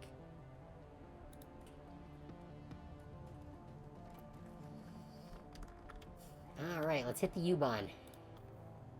Start working on some of these side quests.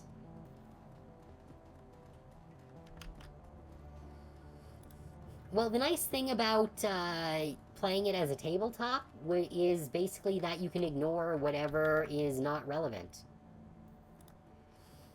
You're playing your own game. How's Alex doing? He is adjusting, with difficulty. Samuel shakes his head. Your friend Dietrich took a chance in sending his nephew to us. I will do my best to justify his faith in me. Let's see. Talk about the org. You're taking donations yet? No, not yet. Okay. Alright. That's what I'm talking about. You do play as a tabletop. Trying to run it as a tabletop, yeah. I imagine it is. The whole setting does not revolve around the players or the rules or the idea that anyone will actually be enjoying the game. It revolves around the meta plot and the lore.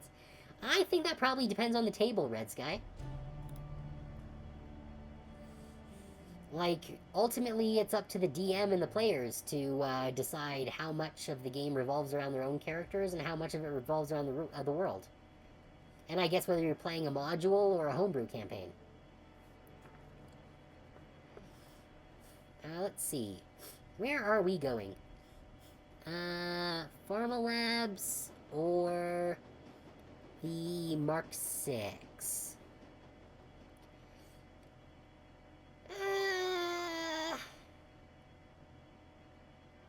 Let's do the Mark 6 for now. Alright, we'll take, Blitz, because we need a Decker. We're definitely taking Iger.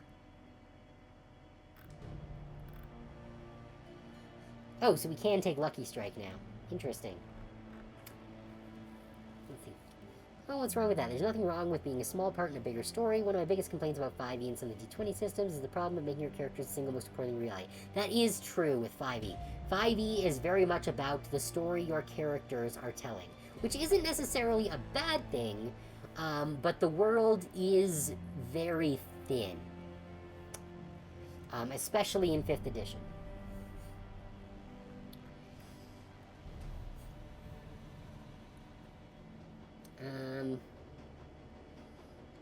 Let's see, do we take Dietrich with us? Dietrich does help with our aim and stuff. Yeah, I guess we'll take Dietrich. Like, Glory is good, but Dietrich can also use healing magic and aim assist. I feel like between Cassie and Iger, we've got plenty of offensive power now. Let's see, run Shadowrun and WAD, and it's very fun. Shadowrun's very much about how your guys are making ends meet and paying for rent. In the end, it doesn't matter too much who's taking over the world, and you're mostly focusing on payday. Yeah, that's kind of where a lot of the cyberpunk stuff ends up going.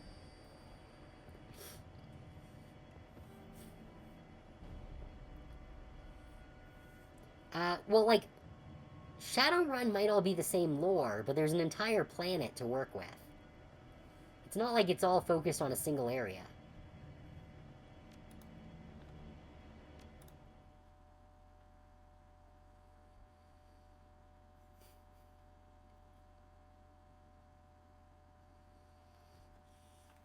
Okay. Monolithic, plastic, sterile. The Berlin office of Agchemy Europa is all of these things and more. The worst qualities of modern corporate culture, all mixed into a toxic stew and sluiced into a single prefab office building. Thankfully, you shouldn't have to stay long. According to the intel that your client provided, this should be a simple smash and grab operation, and you've been given the tools to carry it out with a minimum of fuss. The Mark 6 prototype, whatever it is waiting for you on the 25th floor. It's time to go and get it. Okay. Let's, you know what? I'm going to remove one of my basic traumas and add my gold trauma kit. Oh, here we go. Now I can actually give people stuff. Dietrich has no med kits, so you get that. Does anyone... Blitz doesn't have a res kit, and neither does Iger. I'd like to save Iger for shooting things, so we're gonna loan Blitz a med kit, trauma kit. That's the one I was thinking of. Max, here we go, an old corporate hover drone that's been given a weapons upgrade. Alright, that's what I was hoping for. So now that is part of Blitz's loadout. Let's see, but to be fair, nothing stops you from using the system to do a homebrew. Otherwise, if you are, say, running Forgotten Realms, it's always Forgotten Realms.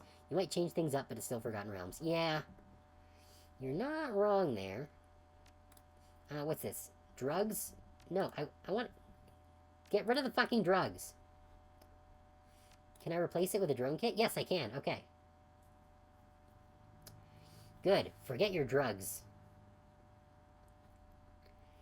The problem with Forgotten Realms is it all takes place in a single place no bigger than a country of France. That's not strictly speaking true, but the area outside of the Sword Coast is not super fleshed out in 5th edition.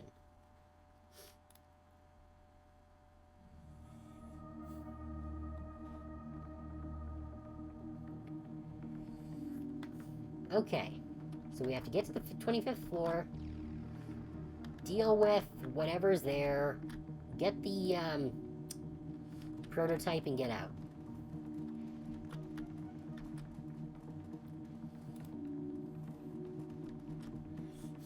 Oh yeah, no, there's plenty of older stuff, but there's very little in actual 5th edition. Like, I know they've done some stuff with, like, Chult, and I think more recently they've done a bit of Eberron stuff, which is a separate plane, but, it's still stuff.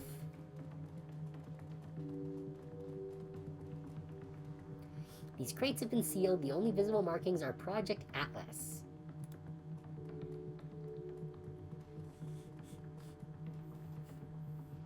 No, I'm pretty sure that Eberron is another plane.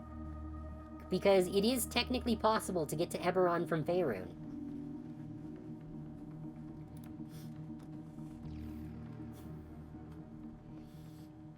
After a few moments of sifting through cables, you find a diagnostic connector with the right input to fit the little black box that Herr Schmidt gave you. Plug it in. The connector slips into the box with a satisfying click. A tiny red light set into the box's lid begins flashing. And if after a few seconds, it turns solid yellow, and then finally shifts to green. At that instant, all the lights in the garage turn off. A few seconds later, the emergency lighting kicks in. If what Schmidt told you is true, you've just killed the main power for most of the building. In theory, the box has also circumvented the security cameras on the building's upper floors. You should be able to intercept the camera feeds by tapping into an elevator console on the 24th floor. Handy little thing. Alright, let's go. Now the question is that box also set up to fuck us over? Ooh, medical supplies. Don't mind if I do. Stash it.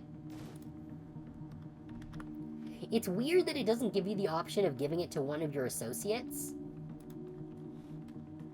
It's either take it for your own inventory or stash it. Alright, so where the hell are we supposed to go then?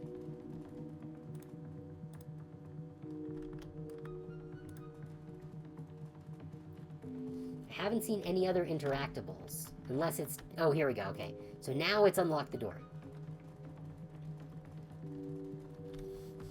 Like, look, this is Shadowrun. Getting fucked over is basically par for the course.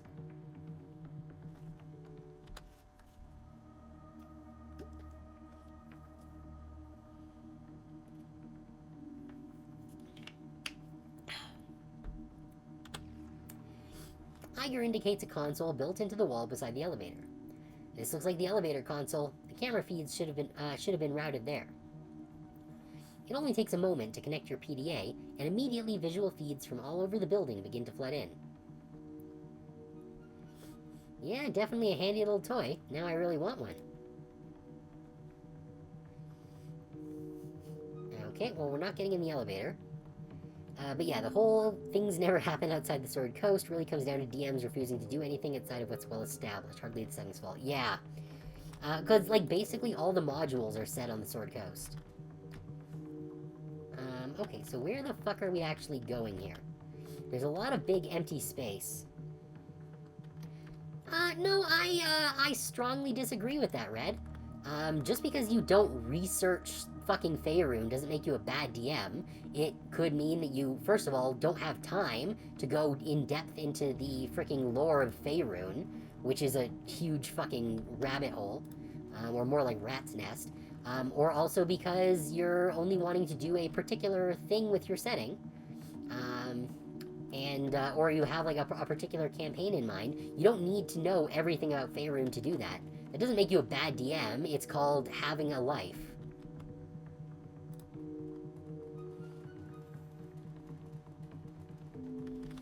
Yeah, like, you basically have to learn what you're going to be interacting with.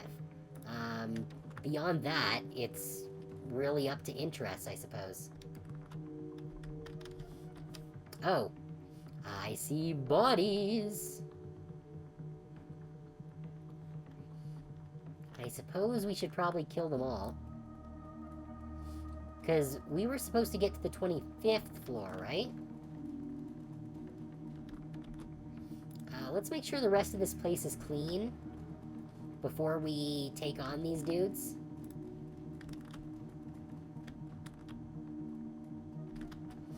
Oh. Senior secretary. Okay, so why can't we get in there? We have a decker. Oh, here we go.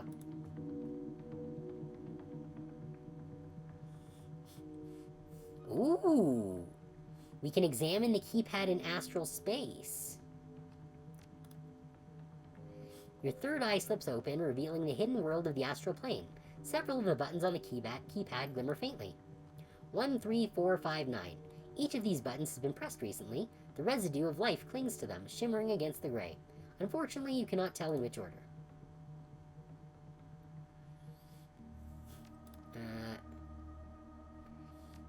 Okay, well that's not helpful. With fucking 6 numbers to choose from, that's not gonna be handy.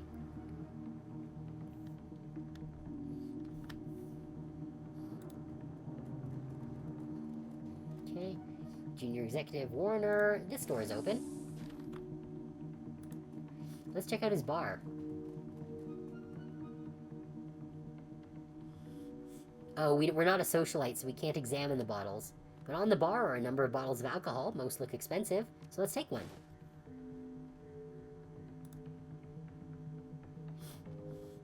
Oh, okay, so that's all we got. Well, in that case, you got a DM then. Only way to have the game you want is to run that game. Yeah, no, I have definitely done my time as DM. Currently, one of my players is actually running the game. We're playing a Pathfinder campaign that they have written themselves. So it's been pretty fun so far. But before that, I did run a few campaigns, all modules, because I do not have the time to write something up myself. It's been a good time. All right. At first glance, the terminal appears unremarkable.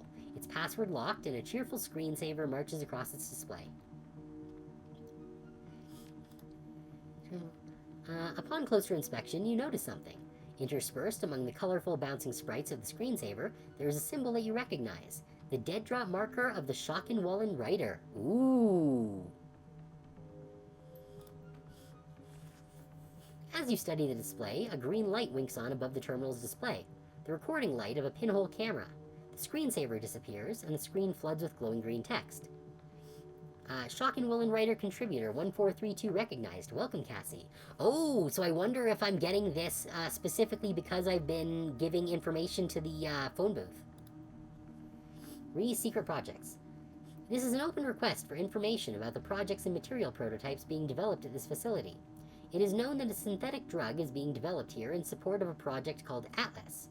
In addition, a functional prototype called Mark 6 has been developed. Oh, so it's a drug. The first contributor to provide us with the project data for Atlas, the chemical formula for this new drug, and visual records of the Mark 6 in operation will be handsomely rewarded. All 3 pieces of information are required for a payout, but we'll get into that more after the break, so stick around.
we're back. Wasn't that quick?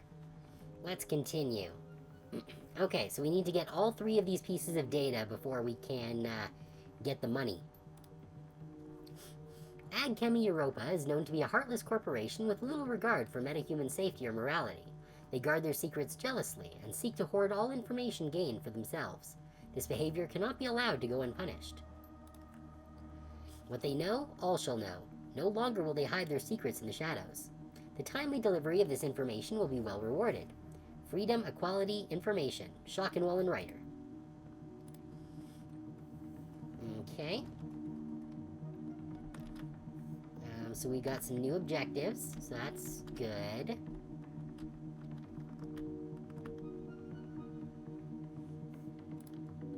What do we got in here? Okay, no people, so that's a good sign. Some medical supplies. I will definitely steal their first aid kit. But it looks like that's the only thing in here.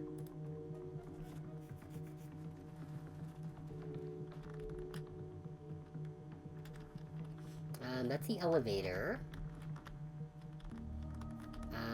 Did we come over here? Yes, we did come over here.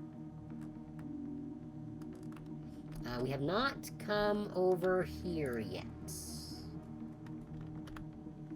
And we can't get into here. Yet, I suppose.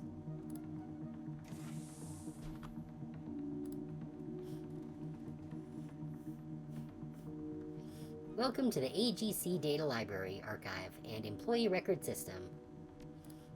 Sure, search the archive. Wait, we have to search specifically?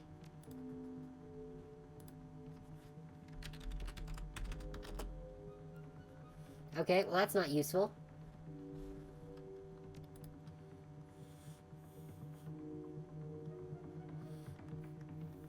Have you been talking to the NPCs in that hospital? I don't think so.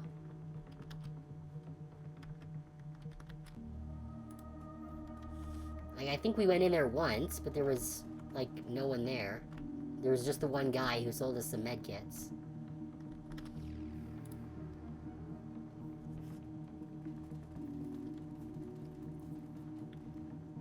Okay. Leonard Stromberg. Wait. Yeah, Leonard Stromberg, okay. No worries. Thanks for coming, Crow. Okay, I need to write this down. Because I am gonna forget it in, like, 3 seconds. Leonard Stromberg, I believe is... Yeah, Leonard Stromberg, okay. And Annika Schroeder.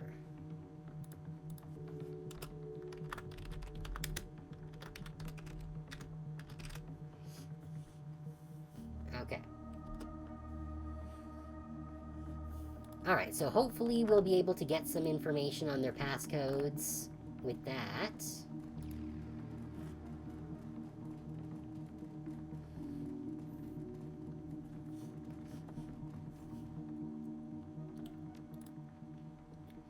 Okay, let's try Leonard Stromberg.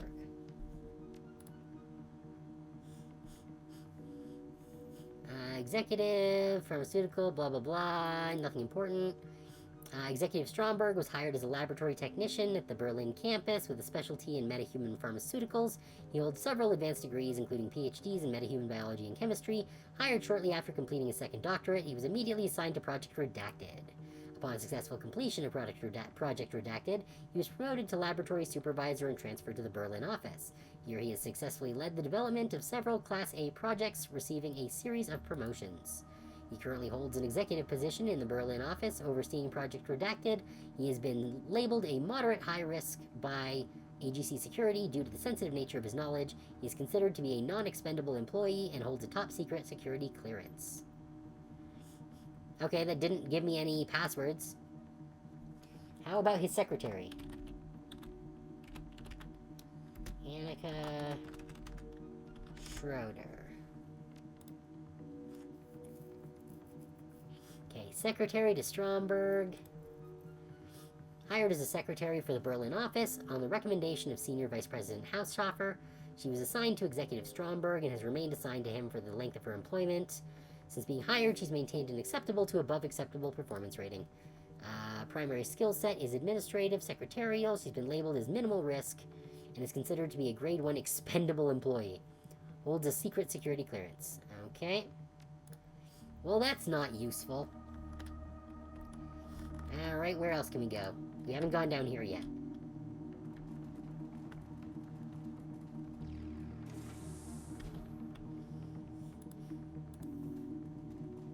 Alright. What's this sign say? Laboratory entrance. Warning, toxic gas detected, lockdown engaged. Oh, well, that seems bad. But why can't I unlock it? That's silly. Like, why do I even have a Decker with me?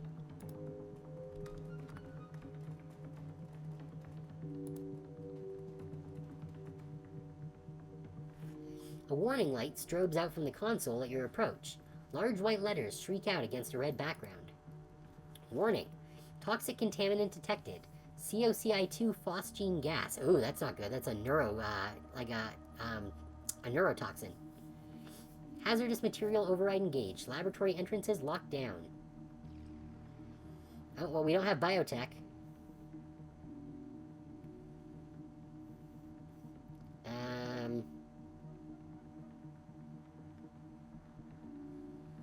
Purge laboratory air?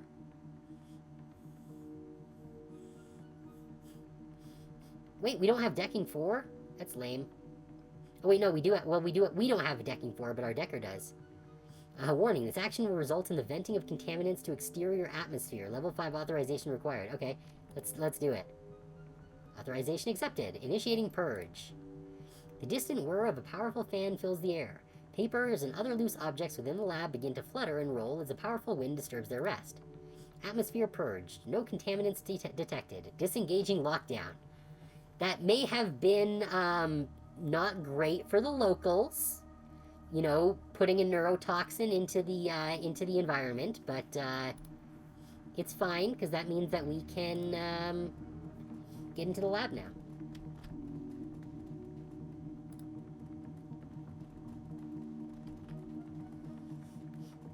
Oh, and there are very dead scientists in there.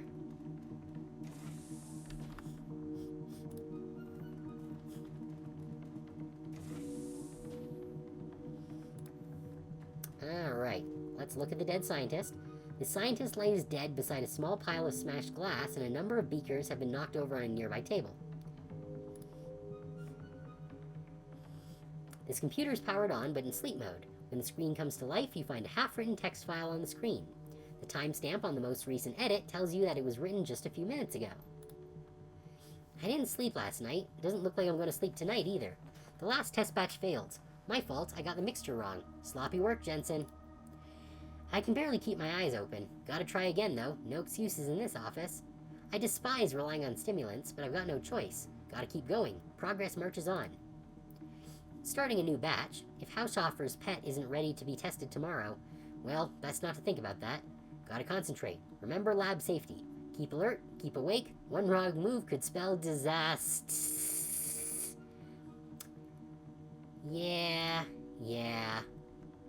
Glancing at the menu, it looks like there are log entries reaching back for 2 weeks. All the entries are attributed to the same author, and none of them appear to be password protected. Tut. 2 weeks ago. The new formula arrived today, Formula 17. I swear, whoever named these things must have no imagination at all. Formula 17, honestly. Still, I can't wait to start working with it. From what I've read, early clinical trials were promising in the extreme. Amazingly potent, this stuff, and increased potency means less frequent injections. At a lower dosage, there's nothing not to like. Despite my enthusiasm, there is still much to be done. Speeding up absorption rate is first on the list, and I have some concerns regarding the subject's immune reactions. Perhaps the formula could be tailored on a patient-by-patient basis. Alright, let's read last week. Tailoring doses to individual patients has worked wonders. The key was taking a gene therapy-based approach. They've been using it in medicine for ages, so why not apply the same logic here? So in a nutshell, I've used the subject's own DNA to delude their immune systems into believing that Formula 17 belongs in their bodies. Simple and effective. This approach has helped to increase the formula's absorption rate, as well as significantly reducing incidences of rejection. Unfortunately, it also rules out an easily mass-produced product, but I am convinced that the results will justify the additional costs. Yesterday. A week! He waits an entire week before telling me that tailoring the mixture is an unacceptable solution, and then he tells me that the trials are to begin tomorrow. I have no time, and Giesbrecht's applying so much pressure that I can barely think. Bastard. Haushofer's probably threatening him. All of them can rot. Maybe now that Haushofer's playing Heat the Sheets with Giesbrecht's secretary, he'll learn to lighten up. We can only hope. Ooh. Sounds like Annika's getting some action. Anyway, I have some new ideas to move forward with the formula. Admittedly, they're far-fetched, possibly even dangerous, but if I don't start producing some results, I get the feeling that it won't be my problem for much longer. Wish me luck, Journal. It's science time. And then today... Right, the one that was sloppy work. Okay, what do we got up over here? Some jazz. We can sell that to fund our magic spell addiction. We're gonna steal their first aid kit.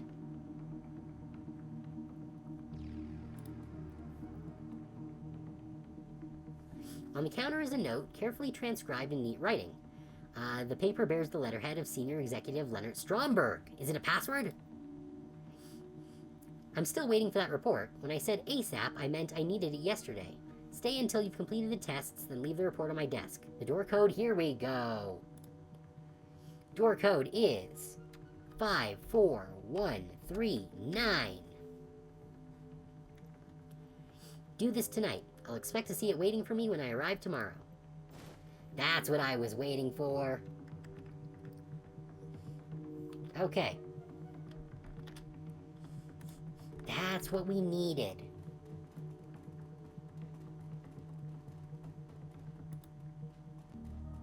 Now we can go check out that office before we start raising a ruckus.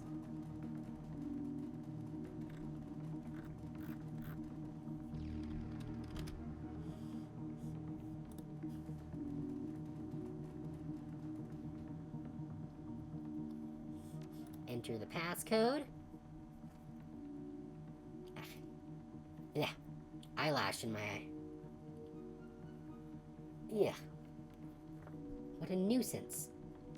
54139. Code accepted. Let's have a little look through the desk here. A stack of business cards on this desk reveals that it belongs to one Annika Schroeder. A cursory search reveals that the desk's drawers are stuffed full of lewd love notes, all hastily written on scraps of office stationery. Let's rummage. Exploring Annika's desk is like embarking on an odyssey of filth. I love that line. It is beautiful. 30 seconds in, and you've already learned 3 new euphemisms for sex in a storage closet, as well as exciting new definitions for a variety of common office terms. Thankfully, your search also turns up something of more immediate value. A scrap of paper with a name and a 5-digit code scribbled on it. Okay. So I don't think I need those names anymore. Let's replace these with Haushofer and 84792.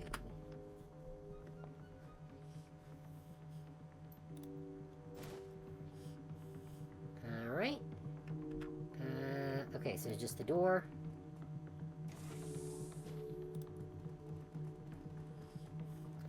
Just the desk in here. Oh, we found a Project Atlas folder. On the desk is a file folder labeled Project Atlas. The folder is empty except for a single note. Moved to digital archive and locked under executive authorization. Okay. Is there anything else here? No. Okay, so I think we have to go back to the archive.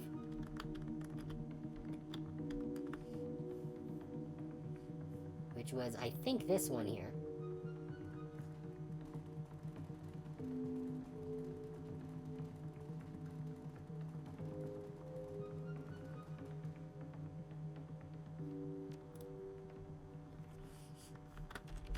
What happens if we put an atlas? Yeah, here we go. What if we put in 84792? Yes, here we go. Authorization accepted. Welcome, Arahaushofer. Volumes of information begin to flit across the screen.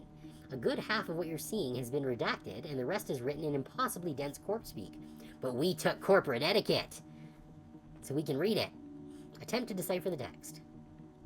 You scan the archived information, collating it in your head as you go. Within a few seconds, a picture begins to form in your mind. From what you can tell, the ultimate goal of Project Atlas is to circumvent the effects of essence loss in metahuman subjects. Apparently, a number of working prototypes have been built over the last year to test the theories put forward by project scientists. The most recent of these has been designated Mark 6. The report isn't all sunshine and rainbows. There are death reports in here. The mortality rate among test subjects has been appallingly high. The report also makes reference to Formula 17, a substance that is being developed in support of Project Atlas. Let's download the project data to our PDA. Good, you copy all the information. Access visual record. VP level authorization required. Do you wish to proceed? Yes. Oh, is it not the same authorization code? 84792? Oh, yeah, that still works. Good. Accepted. There are too many records here to sort through quickly. A quick scan reveals the following details. Recordings of laboratory experiments on metahumans, images of an extensive series of cyber surgeries being performed upon a large troll, recordings of that same troll carving his way through opponents with a massive axe, and gun cam footage from what appears to be a vehicle-mounted chain gun. The weapon has been photographed tearing apart a variety of targets, both artificial and organic. Yep, we're going to copy the records. Good. You find yourself deposited back in the main menu. I don't think there's anything else we need to do here, so let's go. Okay, what do we still need to do? We still need to get to the 25th floor. We still need the formula. The formula is the last piece of data for this. So that's all we really need to do is get the formula, which I assume is going to be in that room with the guys with the guns. So I believe that means we've basically done everything on this floor except for that. Mark 6 is on the next floor, floor 25. We're currently on floor 24, which is how far the magic black box took us. But from here we need to go up to floor 25. However, we still need the formula before we move on, which I assume is going to be in this room here. Oh, this is a security room. Okay, so we were going to need to deal with this anyways. You can give Dietrich some of your old spells. Okay, I'll need to look into that.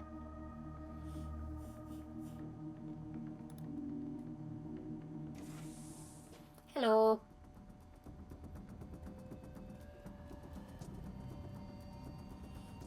Yes, I am intruder.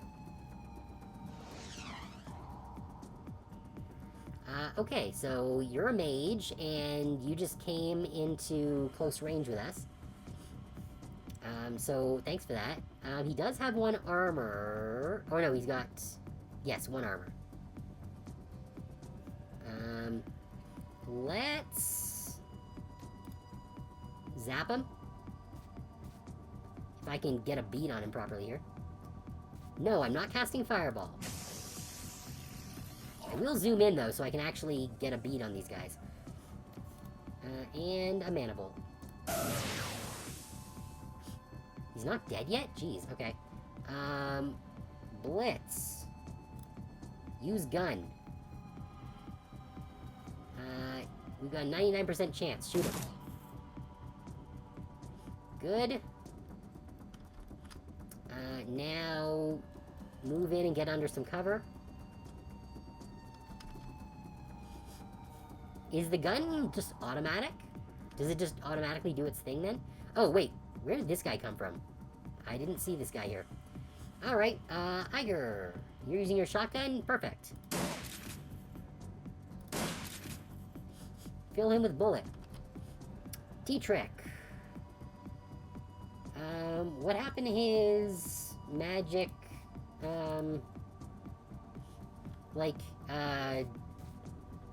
what do you call it? His ability to make ley lines. Is that what this is? Oh yes, here we go. Concentrate mana from the surrounding area to provide an effect similar to a small ley line. Okay. So that's what that is. Electrocore... I don't know where enough of them are, and I don't have line of sight. So...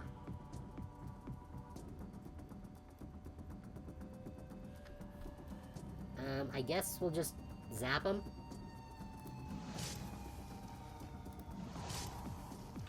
Dang it, I was really hoping that was gonna finish him. Oh shit, that was a lot of damage.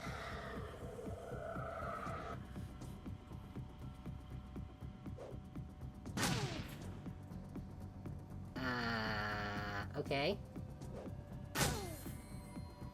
Not a fan. Because, yeah, we've got a lot of wounds here. Glad I took, improved healing. Let's heal up Blitz. Good, okay. Now...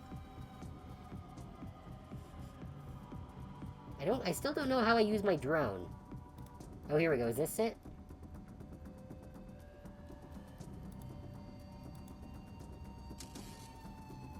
Is this how this works?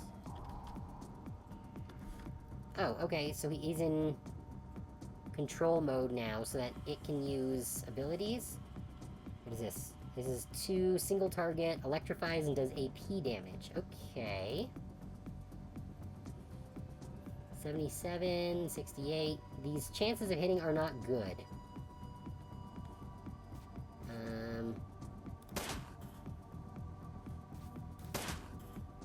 Okay, it's something at least. And Blitz can crank up his accuracy to try and hit him. Not great, but it'll do. D-Trick. Let's pop some healing on...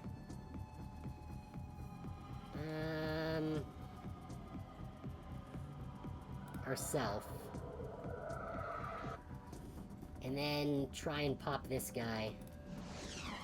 Damn it. I need him to die.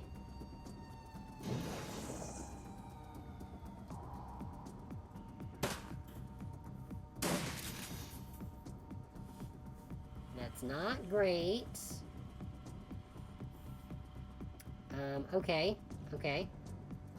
Fortunately, these guys are coming out to us. This guy needs to die, first of all.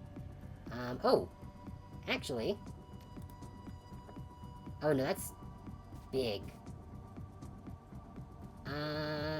Technically, I don't think this hits me. Hey, there we go. I do like fireballs. Alright, whose turn is it? Oh, it's Blaze, okay. Or Blitz, whatever the fuck your name is. Let's just, I guess, try and shoot him. Yeah, that did something at least. My droney boy here can tase this guy. Very good, minus 4 AP, I'll take it. Now you can just point blank shoot this asshole in the face.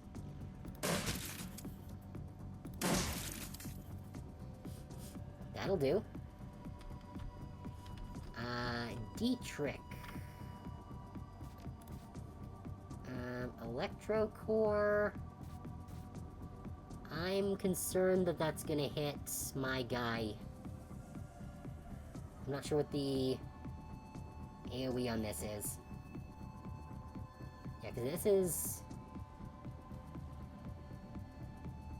Yeah. It's too close to Blitz. Okay, so let's...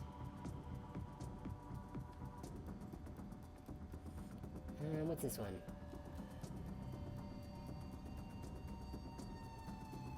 Reduce incoming damage? Sure.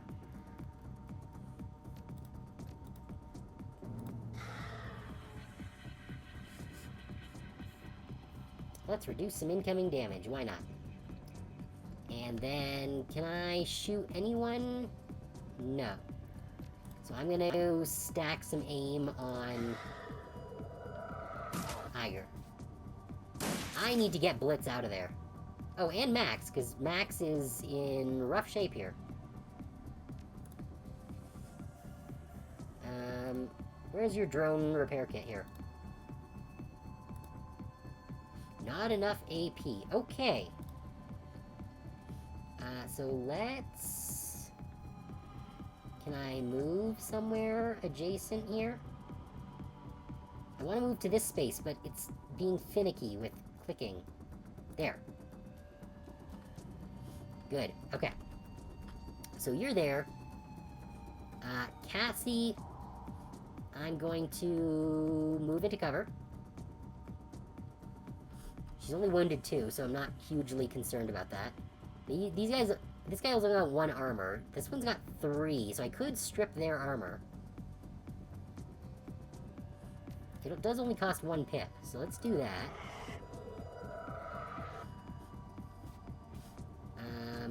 Yeah, okay, so she's out of ammo right now, which is not ideal.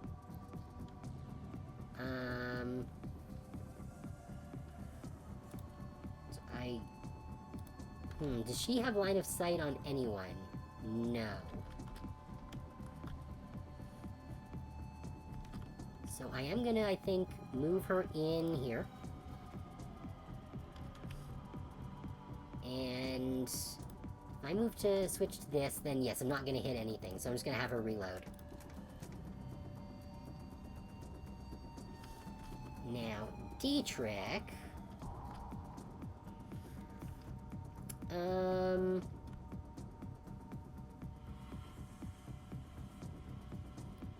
I don't really want to put him in harm's way.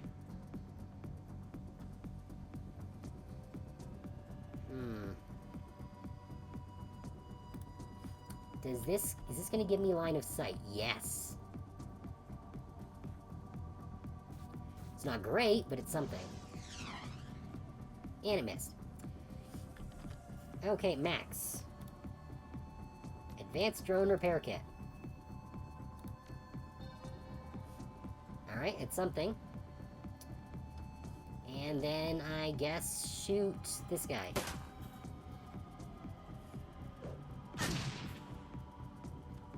That's fine, that was barely any damage. Okay, that guy's undercover back here somewhere. That's fine, I suppose. But now it's my turn. Who is... Oh shit, the damage dealt to Iger meant that it got rid of her previous wounded status, which was a lot bigger. Okay, that sucks. That's fine. I can heal, Blitz. And then... Lightning Ball. Very good. Blitz can... since Blitz has been largely healed... Oh no, because Blitz has to repair his drone. Good. And then... Does he... Oh, he does have a shot. Oh no, this is Iger, right. Iger has a shot. How'd you miss with a 94%? I'm disappointed in you, Iger. Alright, D-Trick. Let's see. 80% chance? I'll take it. That'll do. That'll do nicely. And then Max. Let's shoot them. Getting rid of their armor was a big deal. Ow. First of all, how dare you? Second, what gives you the right? Let's throw some aim on... Can we put aim on max?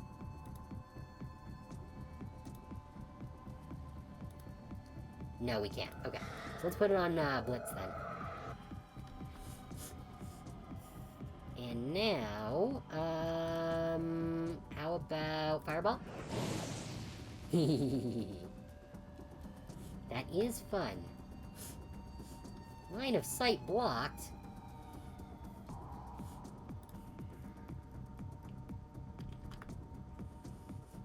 Fine. Okay. Iger. Finish them.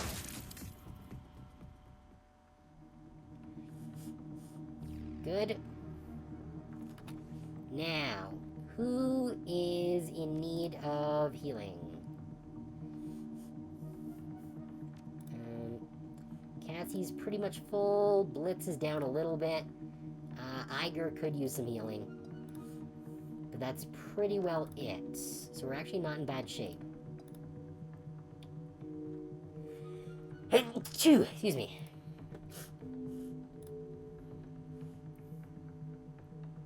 Why are Cassie and Blitz's bars so huge?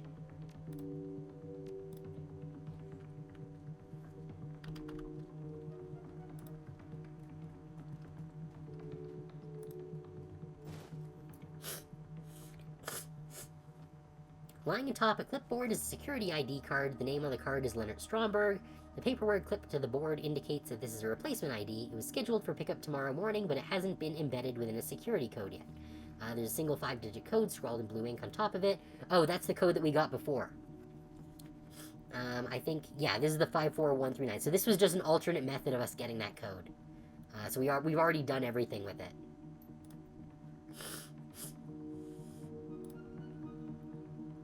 Oh yeah, so that's just that. What else is in here? Anything over here? No? What about this big computer here? No? Nothing we can do with that?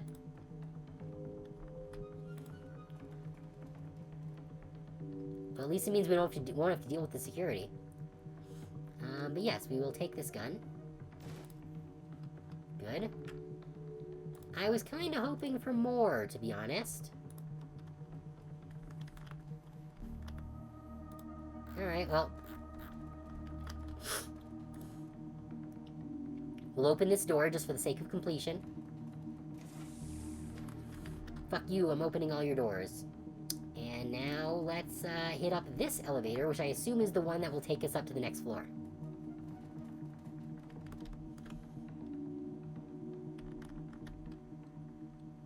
Yeah. Authorization required. Examine the keypad.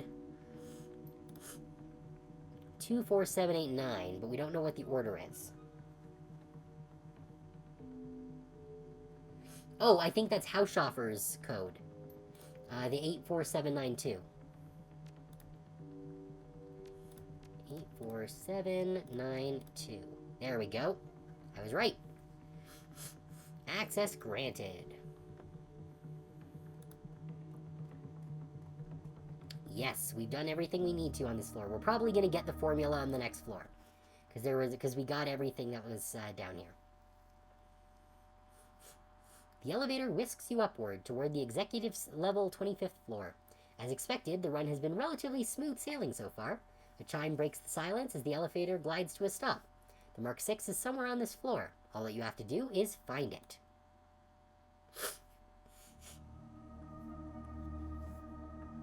Okay.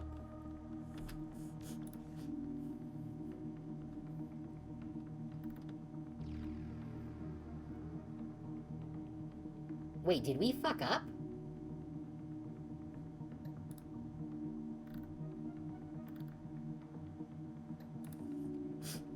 We don't have the option to do the...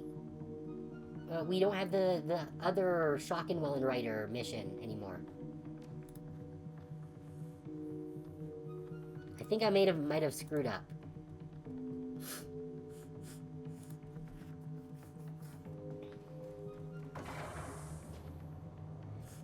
The emergency lights wink out, leaving you in darkness. A moment later, the building lights flip on, cranked all the way up to full illumination. The light is uncomfortably bright. A quick check of your comm link shows that your security feed has been terminated. Instead of a command view of the 24th floor, you find yourself staring at a blank screen. Well, that can't be good. Yeah. Oh, yeah, and there's a summoning spot for our shaman there, so that means we're definitely getting into heavy combat here.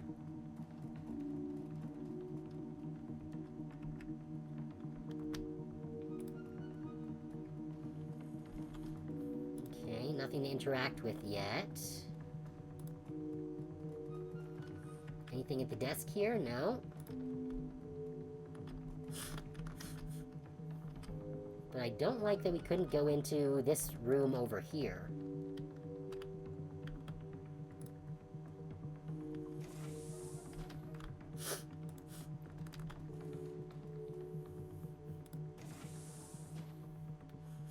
The door slides open with a pneumatic hiss. An enormous figure fills your vision. It stands motionless by a console in the corner of the room. Almost every inch of the thing is covered in dull steel and gleaming chrome. Its mechanical arms end in articulated hands that wouldn't look out of place on an industrial machine. Bulky, cumbersome things designed for crushing power rather than finesse. Clutched in one of those crushing hands, a chain gun glints with sinister purpose. Jesus, look at that. Be cool, Dietrich, it isn't moving. I think that it's, I don't know, on standby or something. The lights are on, but nobody's home. The figure stands completely still, but its eyeless head fidgets in agitation. Something about it reminds you of a snake tasting the air. Off to one side, the screen of a control console glows cheerfully in the gloom.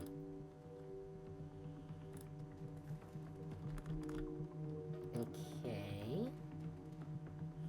Is there anything else in here? Nope, just spooky boy. Okay.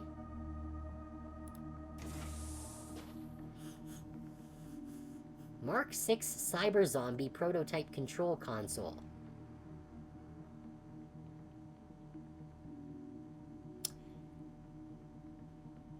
Okay. So not a drug. I guess we'll activate it. The Mark 6 prototype is the exclusive property of AgChemi Europa. Unauthorized access is prohibited. To put the prototype into demonstration mode, you may activate its systems from the following menu. Alternately, the system can be directly piloted via a remote control rig. Press any key to continue. Blitz's eyes go wide. Chief, did you just read that? I'm going to drive the hell out of this thing. Hold your horses, Blitz. We don't know enough about it yet. Yeah, fine, read up. But after you're done, I'm gonna do my thing. I mean, how many riggers can say that they've piloted a troll? Yeah, I can see that it's a guy. We'll talk about this later. For now, get out of my hair. He steps back, allowing you to return your attention to the control console. Yeah, so they've clearly been doing some wildly unethical things here, seeing as how they turned a troll into a zombie. Let's read the cyber zombie's aura. Your third eye slides open. Instantly, the drab ugliness of the mundane world is washed away, obliterated by the glowing energies of the astral plane. Something's wrong here. Very wrong. The cyber zombie's aura is almost completely black. To your horror, the light of your own aura seems to be drawn toward it. You feel a twisting sensation in your gut, and it takes all of your willpower to keep from blacking out. Keep looking. You force yourself to continue staring into the gaping wound that is the cyber zombie's aura. Slowly your vision begins to adjust, and behind the darkness you can see a glimmer of color.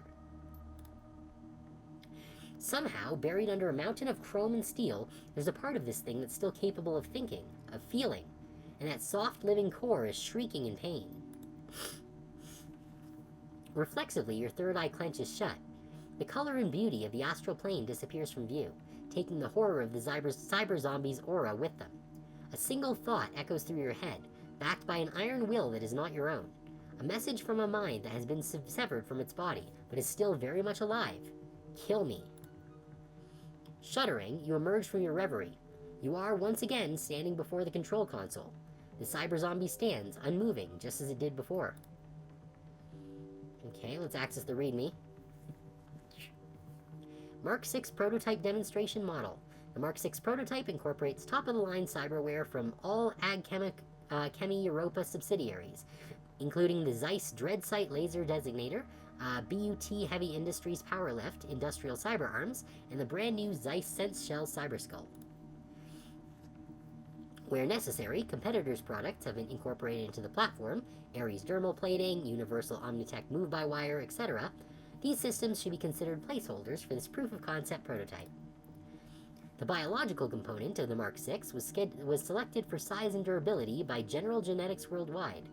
All autonomous functions necessary to maintain the biological component are original to the component itself and should self-regulate within operational limits. As a proof-of-concept demonstration model, the Mark 6 was designed for remote operation. A Zeiss eye-in-the-sky drone control system has been incorporated into the Mark 6's skull. Comlink's control is also possible for casual control, but for product demonstration purposes, use of the drone control system is advised. The Mark 6 prototype comes equipped with an Ares Vanquisher vehicular rotary cannon to demonstrate the Mark 6's actuated strength and recoil suppression capabilities. The model is also equipped with a Global Polymers monofilament axe. For demonstration purposes, this weapon has been designed with a heft well beyond the lifting capacity of any unaugmented metahuman. The Mark 6, of course, can swing it with ease. Long-term goals. In demonstrating the Mark 6's combat capabilities, it is this office's hope that Chemi Europa's newly developed Formula 17 Cybermantic reagent will prove its value to the Board of Directors, both as an astonishing technical achievement and as a lucrative new revenue stream for the company. Oh, so I probably needed to look up Formula 17 in the research center. That was a mistake. I missed that. Because the guy did mention it in his records.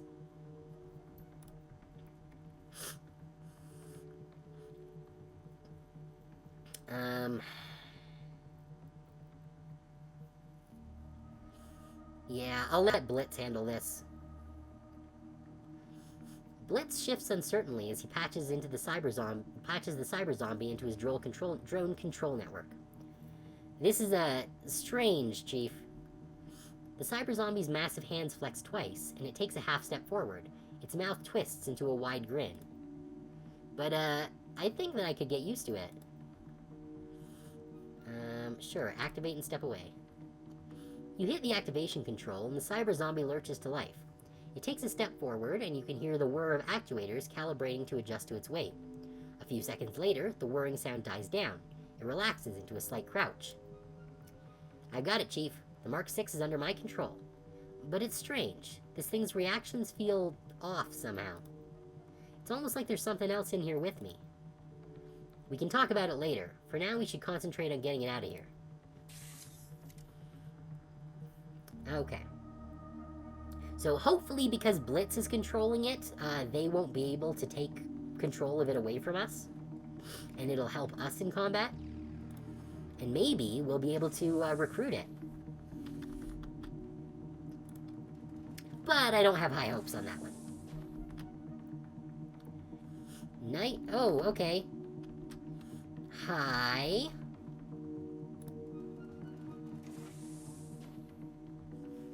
The Knight-Errant Captain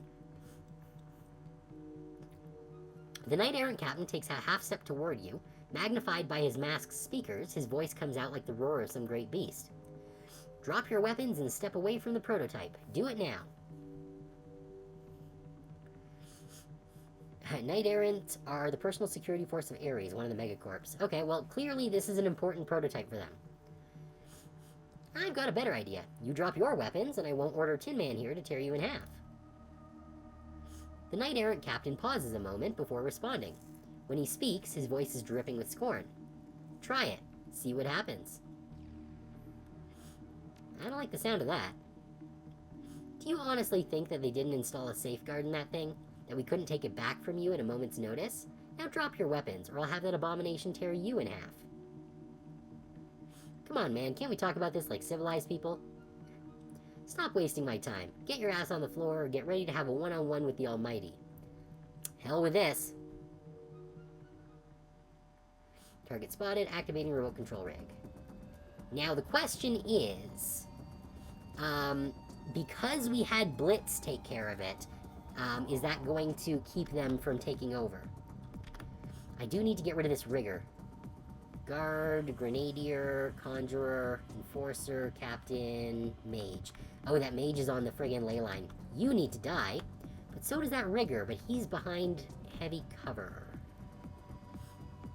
Okay, let's get on this ley line.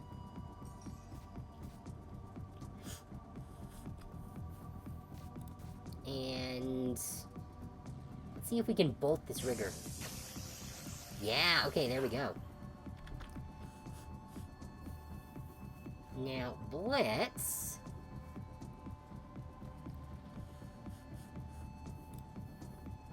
go into control mode.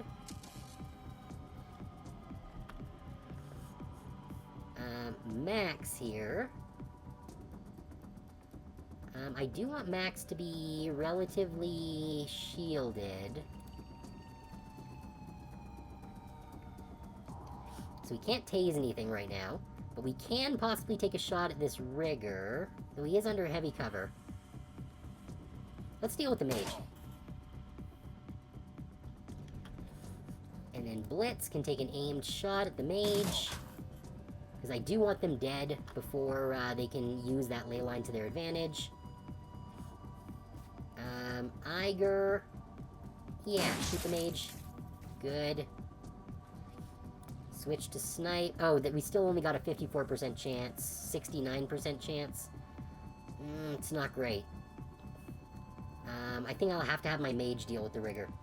Okay, let's deal with, this fucker. Yeah, it's not bad. D-Trick.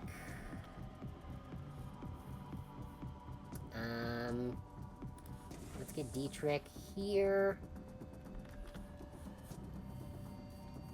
And...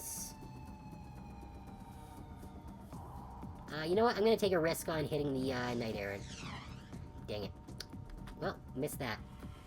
Okay. What is this? Marks target with a reflected laser light, making it easier to hit. Okay, that's fine. We've got 99% chance of hitting anyways. Full auto, 5 attacks in 1 round. Minus 15% chance to hit. I don't like that.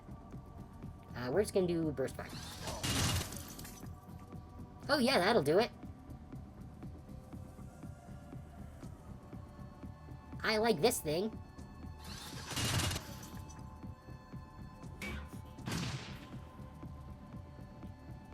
Armor damaged.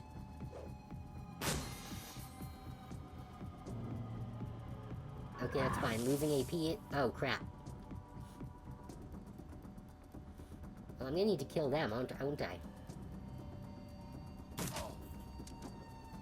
Stop shooting my guys that are important. Okay, first things first, get on the big ley line. Second things second, we're gonna heal... D-Trick, because he's out in the open here.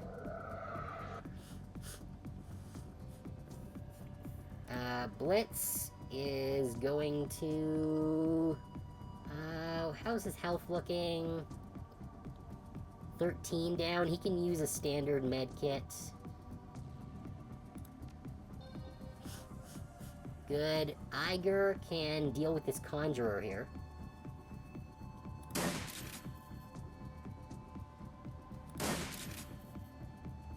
Well, at least they tried to deal with the Conjurer there.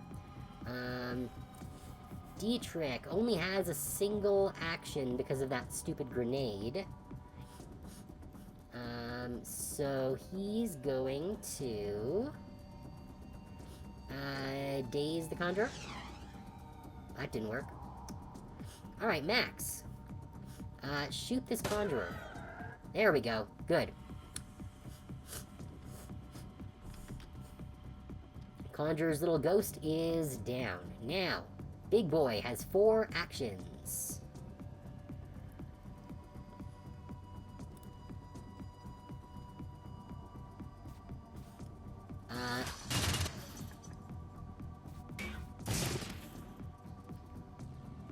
That's fine.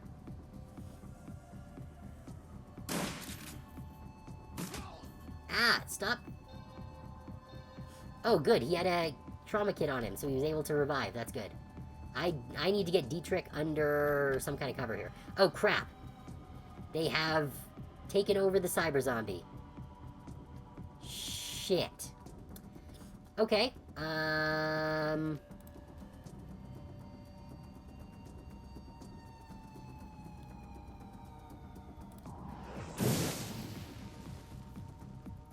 That's fine. Oh, good. Cyber zombie's back on our side now because we killed the rigger. Perfect. Good. Okay. That's what I was worried about, because this guy hits like a fucking tank. Alright. Blitz. Oh, crap. Dietrich can't heal because he came back with a med kit. Or a thing, whatever. Blitz, you need to use this med kit on Dietrich.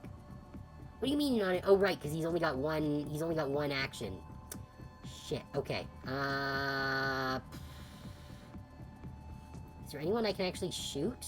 Not from there. Okay, what are we... Wait, why is Cram selected? I didn't want to do that. Okay.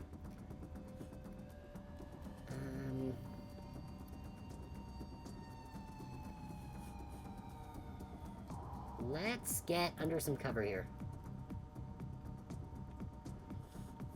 Iger is out of ammo, but that's fine because we can switch into our rifle.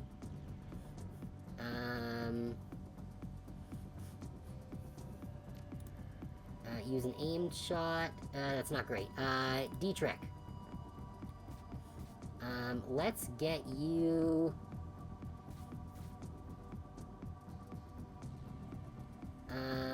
under some cover here. And stick some aim on Iger. Good. Now Iger has better aim. We might be able to deal with that Knight Errant. Enforcer. Guard. Grenadier. Let's try and hit this one. Or miss. Fuck! That was the opposite of what I wanted. Shit.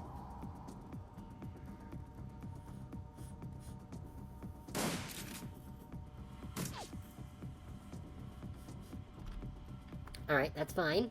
That's fine.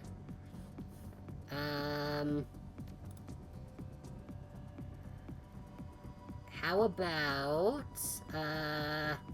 Fireball? That's pretty good. Blitz is heavily wounded. I should probably heal him with Dietrich. Dietrich can heal Blitz. Good. He does have a med kit. Okay. We're gonna use that med kit. Good. Now back to Blitz. We're gonna take an aimed shot at... You know what? Let's target the Grenadier. Why not? We need to refill our shotgun, unfortunately. We have pretty good aim with our sniper, though, right now. There we go, Grenadier down.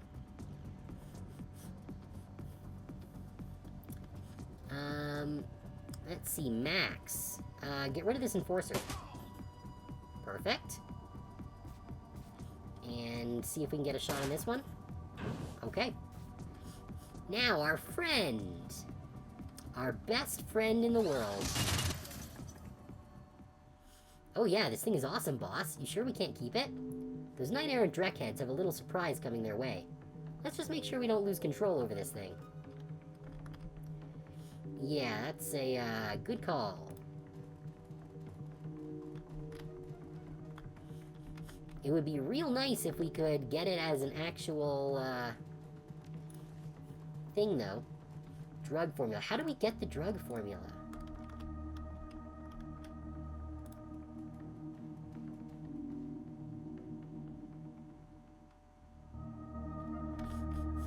Oh, we're back down to the 24th floor. Okay. Which means that we can potentially still get the, the thing that we're after. Oh, wait. Oh, we're in combat. Okay. That's fine.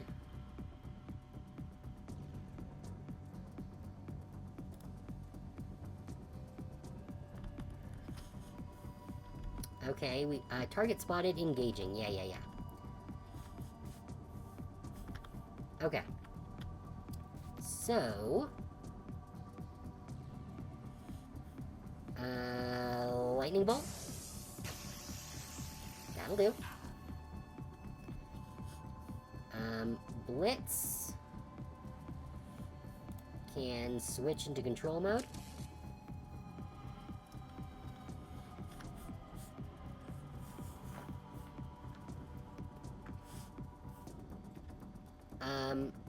Well, the big guy is the Mark 6 Cyber Zombie, yes.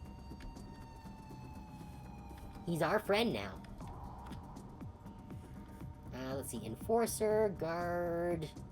Oh, they do have a Rigger. So Rigger needs to die as soon as possible. What is this going on here? Is there like a desk or something there? Yeah, that might be it. Okay, so we're on to Max.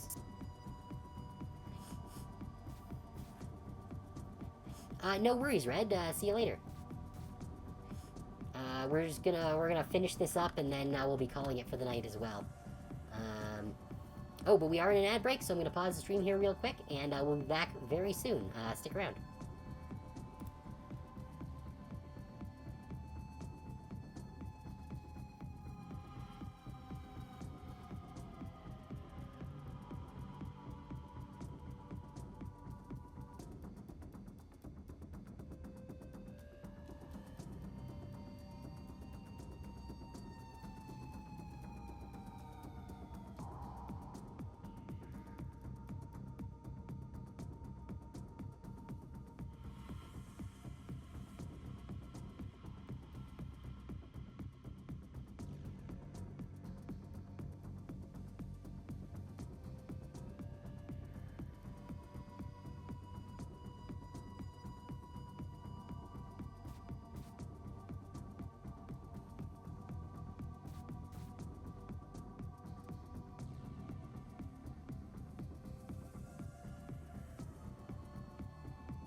Alright.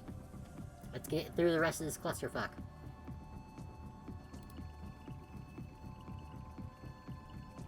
Let's get Max behind some cover. Blitz.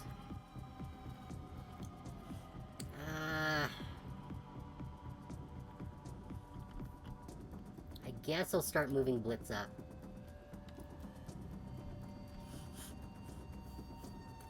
Iger.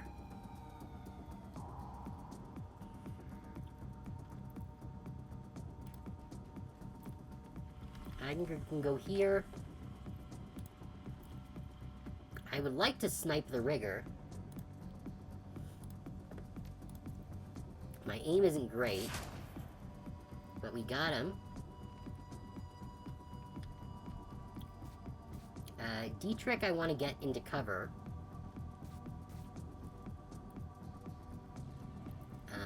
That would take 2 actions to get him there, though. But...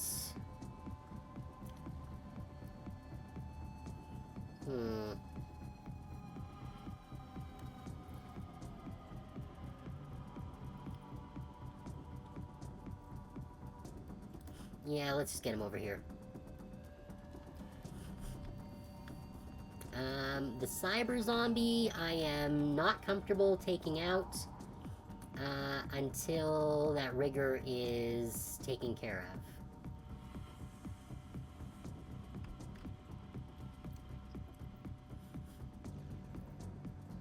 So I think I'm going to just put him over here. And you can stay in the corner.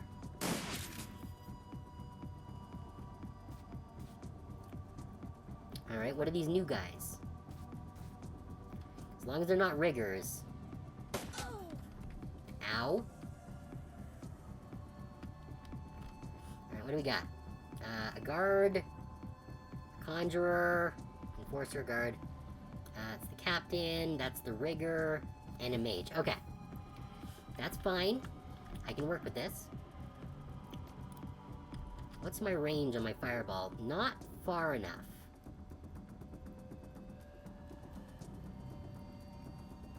But you know what? We can give it a good old college try. Yeah. That'll do. Okay, our aim is as Blitz is abysmal. We're gonna get us under some cover.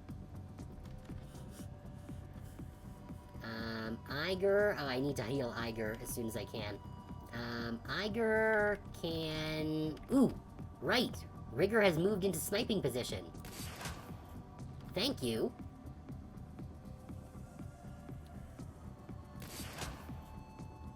Thank you for moving into the perfect location for me to snipe you. Unfortunately, I can't use Dietrich from there for that, but I can heal Iger.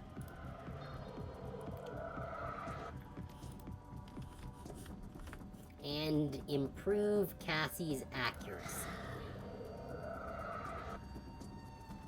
Oh yeah, I keep forgetting about Max here.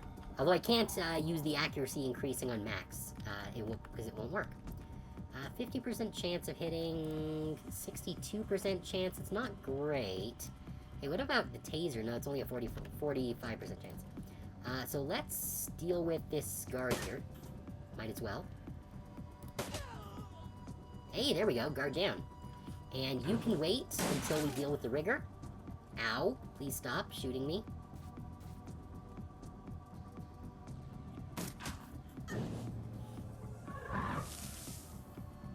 Crap. The conjurer did their thing.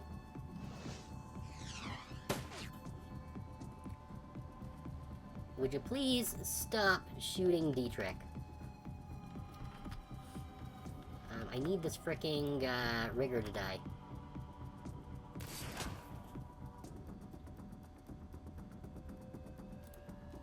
Not enough ammo? Shit.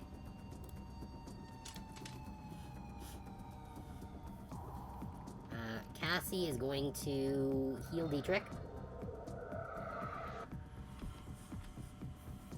And... Mana Bolt on... Dang it, I can't see the Conjurer from here. Enforcer, Guard, Captain, Mage... Rigger's too far away. Let's deal with the mage. Good. At least it's damage. Blitz. Not gonna hit the rigger, unfortunately. His aim is atrocious, so let's target the conjurer. Nope. D-trick.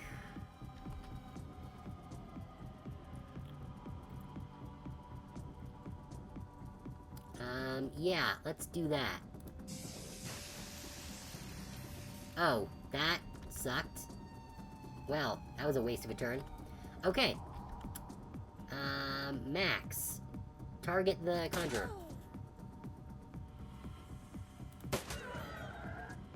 There we go. Conjurer's down, and so is their conjuration. I'm gonna leave my zombie in the corner, because, again, don't want the rigger dealing with it. Ow, stop doing that.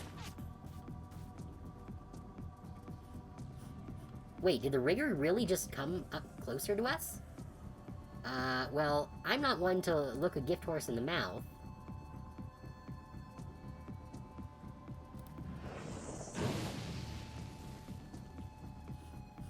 Wait, why are you not dead? You should be dead. Max! There we go.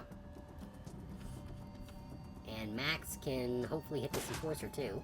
Yep, good. Not for a lot, but for something. Blitz. Oh my god, Blitz, you're so fucking useless. What is this? Marks enemies. Oh, causes them to be easier to hit. Okay. Let's throw a mark on, this guy. Awesome. Now Iger. You're all reloaded and good to shoot people. Let's shoot some people, I guess. Specifically this mage. Come on. There we go. Now for D-trick.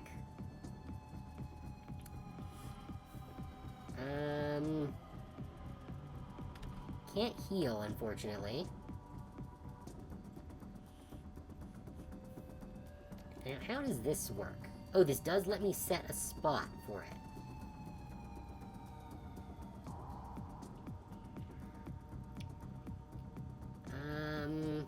If I put it there, Cassie should be able to move there, I think. Hopefully.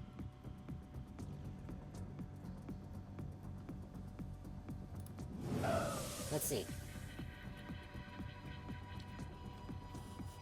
And then we're gonna zap... Let's see if I can zap you. Alright, we zapped him. Good. Now, our good buddy... Mr. Gun Zombie... can come out and play.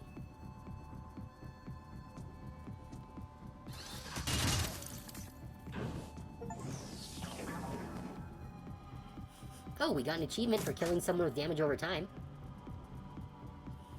Okay, Iger needs healing. So does D-trick, but Iger's taken technically more damage on this shot. So we'll do that, and...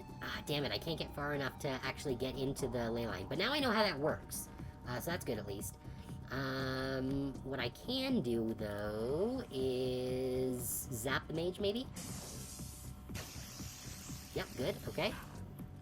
They are gradually getting worn down, so that's nice. Let's just mark you. Or not. Iger. No, shotgun's not gonna help for here. Snipe the mage. Good, mage is down. Snipe the captain. Good. D-trick can heal himself.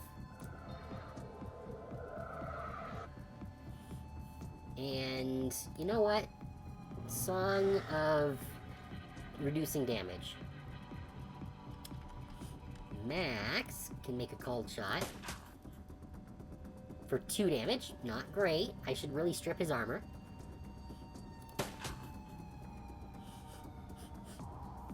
But we do have our buddy.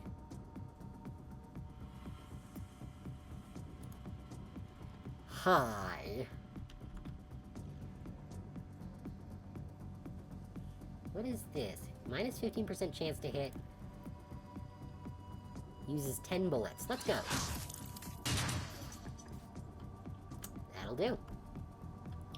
Now, hopefully they don't have more riggers waiting for me.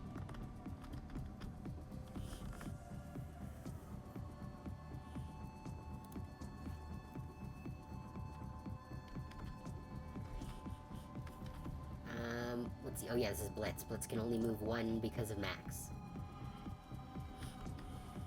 Which is fine. Oh yeah, Iger needs to reload as well. Shite. Do you have any more healing kits? No.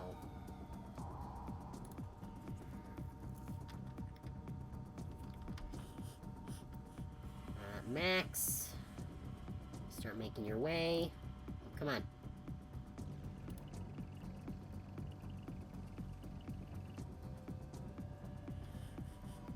Our cyber zombie. I'm just gonna leave our boy behind the wall here. If I can get a frickin' bead on the square. There we go.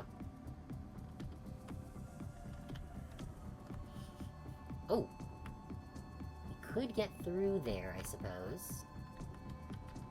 But I don't really actually need to go there. I need to get to the records lab. Okay. Yeah, so zombie can wait. Cassie can heal someone. Can I heal anyone, actually? Blitz.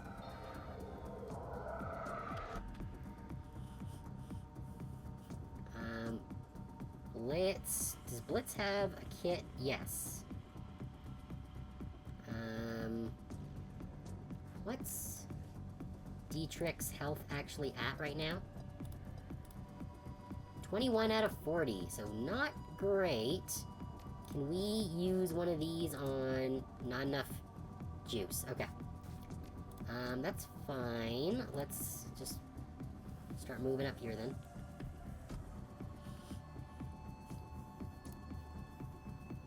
Ah, he's so close to being adjacent.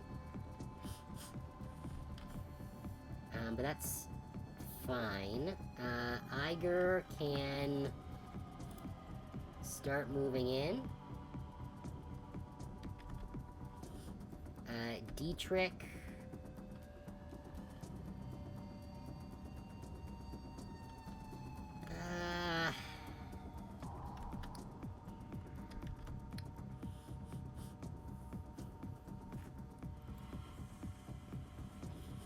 You know what, let's get him up here, and then re-up his Dragon Force. So then I can bring Blitz up to him on the next turn, I think, so that we can get some healing. Max...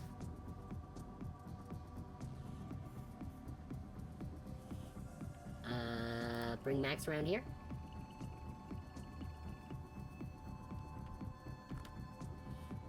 Target spotted. Yep, good. Okay, so we got people interested. But what do we actually have here? A Grenadier and a Guard. I don't see any riggers yet.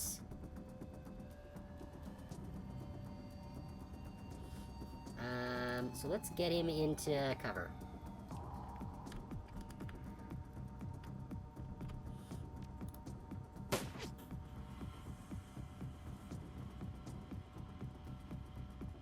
Oh, is one of these the rigger? Because I know there's gotta be one.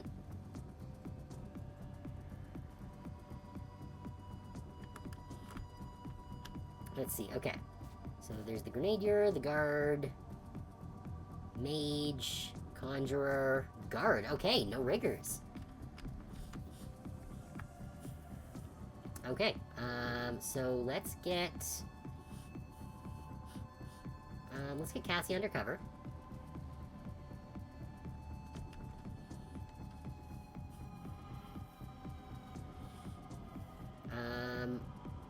Can Blitz actually get close enough to use a med kit on Dietrich? No. Because he's only got one action. Oh. Turn that off. So I guess I'll just move Blitz up. That's all he's got. I really need to give Dietrich some med kits. Iger needs to reload. And then, do they have a shot on anyone? Technically, this mage or the grenadier. The grenadier we need to get rid of. Although they have a lot of health. Does he? No, he doesn't have any healing on him. Okay, I really wish I could rotate this fucking, map. Okay, from here, is there anything that I can do? I can put aim on Cassie. And we still only have no riggers. Okay. So if that's the case... Oh wait, no, this is Max that I'm looking at, not, the thing. Alright, that's fine. Max can target... the Conjurer. That's pretty good. The Cyber Zombie. Does the Cyber Zombie have guns on anyone? Not quite.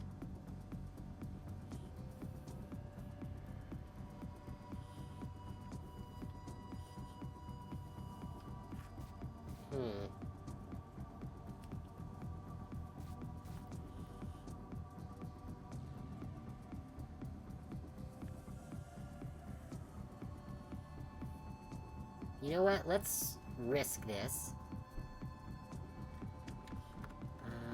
That should open up our vision. Okay, I still don't see any riggers, so that's safe. I died. Very good. What the heck was that?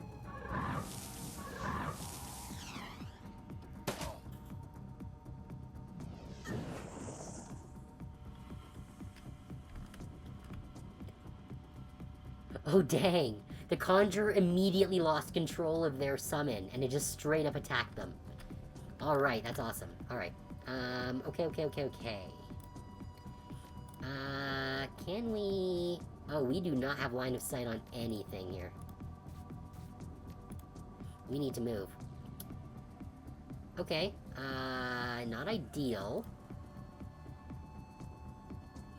But it does give me line of sight on things, so let's zap the Conjurer. Good. Oh crap, since they lost control of the summon, it means that it doesn't go away now, even though they're dead. That sucks. Okay. Blitz. Wait, where did Dietrich go? Iger... Max... Oh, Dietrich is there. Okay, let's... get in behind Dietrich, I suppose. Iger does have sight on a number of enemies, but not very good aim on them, unfortunately. Let's start with the mage. Alright, decent damage. Dietrich. Stick some aim on Iger. And does anyone need heals? Technically, our buddy there could use some heals. But I can't... What do you mean no wound to heal? It literally says wounded 5.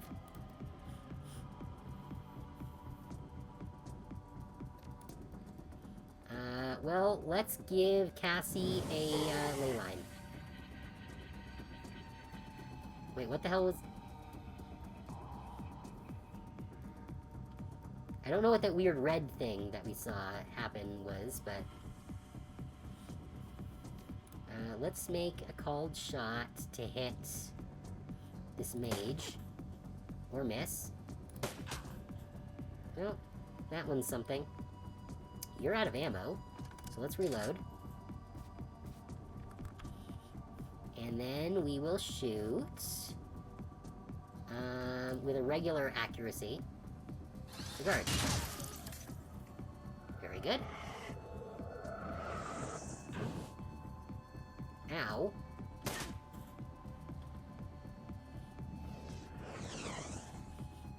Alright, that thing's still around. Okay.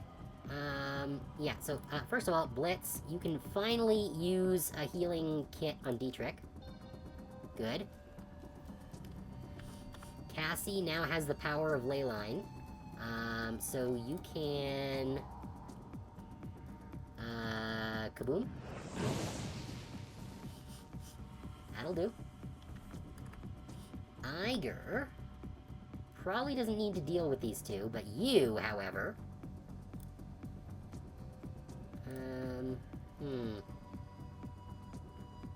72% chance either way. So I guess we'll use our shotgun.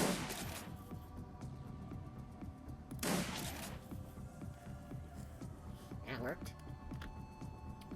Dietrich can heal up your own wounds. And give an aim bonus to Cassie, I guess?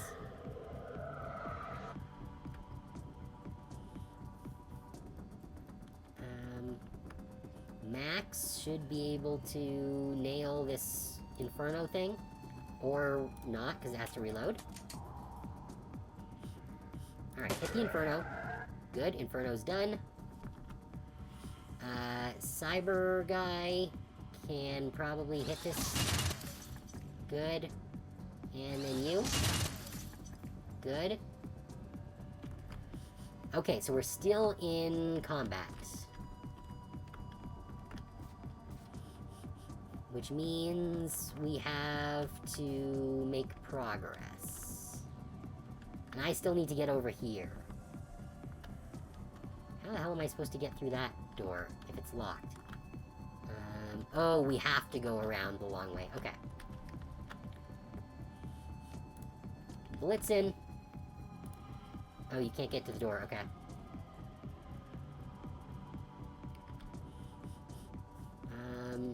Can you do anything with the door?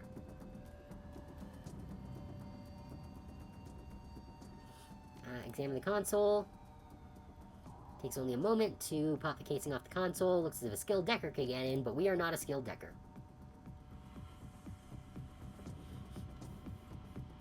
So I guess we're going to line up.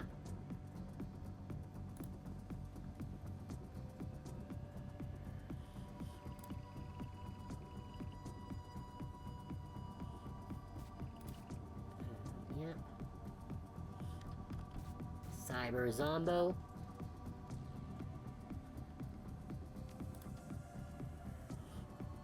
Let's do the door thing.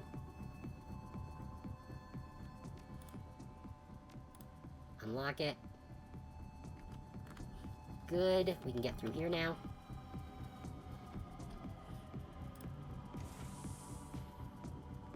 Alright, no visible enemies. Yet.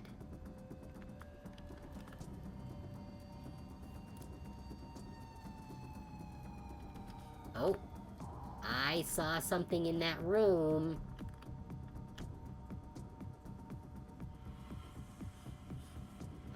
Dietrich.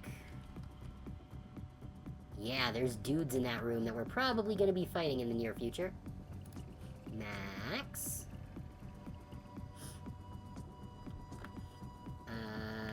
Cyber Zombie. Let's use 3. Okay, I don't see any enemies around here.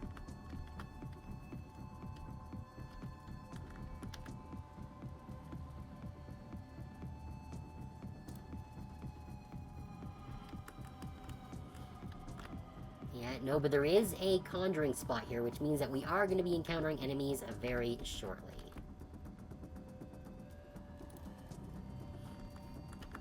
Okay. Wait a tick. Yeah, this would be the way out. Oh, right, wait. Am I going entirely the wrong way? I am going entirely the wrong way.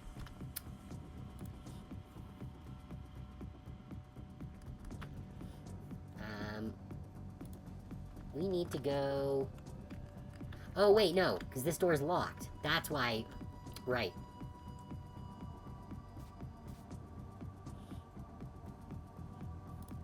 You can stay behind the cyber zombie.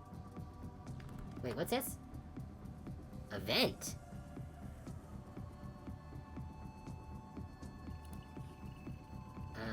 I don't know where the vent goes. Oh ho ho! Secret passage! Okay. Oh, and we see that there are people here. Which means that I can probably get a very special bonus attack on them. Now, if we move you here... Target spotted engaging. Yep, that's what I was waiting for. Enforcer, Grenadier, Mage... Oh, there is a Rigger. Okay, that's not good. Guard, Captain, Sniper. Okay, so we need to deal with that friggin' Rigger. It's got 3. I can probably move out here. And... hit him. 78% chance? Damn it. That's bad.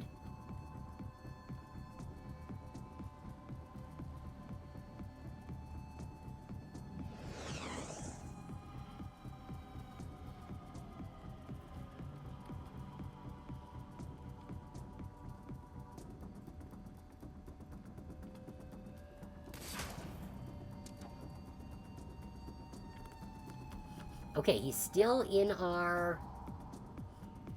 he's still in our system. So we can... There we go. Okay, Rigger's done. Good. With the Rigger down, that means... Who else do we have here? An Enforcer, Grenader, Captain, Guard, Mage. Okay, Mage needs to go down. They don't have any Conjurers. Which is good, because Conjurers are fucking annoying. Let's deal with this Mage. Good.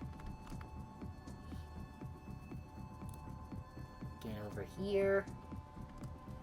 And use some lightning on... Let's see, Enforcer, Grenade... Oh, the Grenade guy. Grenade guys are annoying. Blitz is going to continue very slowly moving ahead. Iger is lost. Dietrich is going to... Cassie's only wounded 2. I'm not concerned about that. Let's give some more aim to Cassie. Max is gonna come and pop out of this vent real quick. Ow!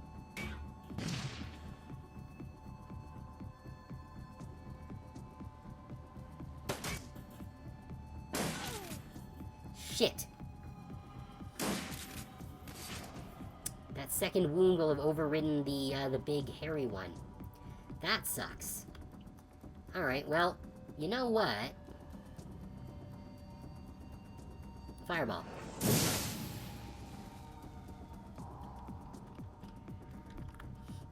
Blitz can continue moving slowly. Iger... you know what? Iger probably has a shot from here. Yes. On the grenade boy. Not a perfect shot, but it's something. Dietrich. Heal Cassie a bit. And then, can you increase the aim on... No, can't increase the aim on the cyber zombie, but we can give Iger some extra aim. Meanwhile, Max has a perfect shot on this, sniper boy. Get him out of the way, hopefully. Well, eventually. Oh. Out of ammo? Okay. Get some more ammo. And then we can target, let's see, Grenade Boy. Good. Ow, stop that.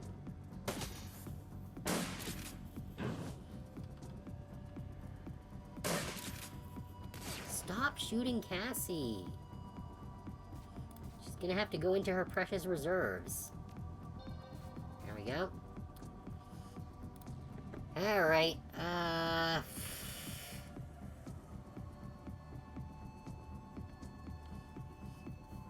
gonna strip the armor from, this fucker. Eat shit.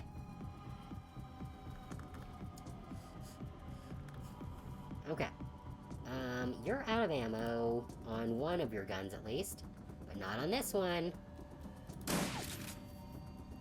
Not that it helped. Hey, that helped. Okay, Dietrich. Oh, Dietrich needs to be healed as well. And so does Cassie, still. Not great. Okay, now that would not be ideal.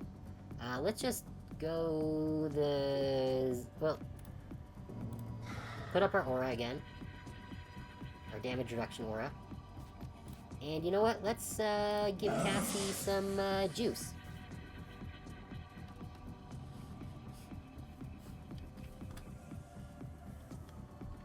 Yeah, okay. And now Max can continue working on this, actually, you know what? Max, tase him.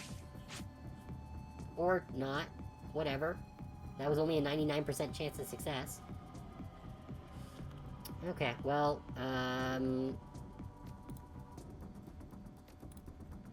fuck you kindly.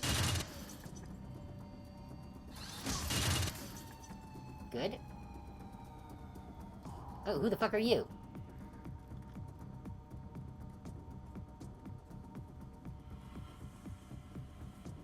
And why are you guys retreating?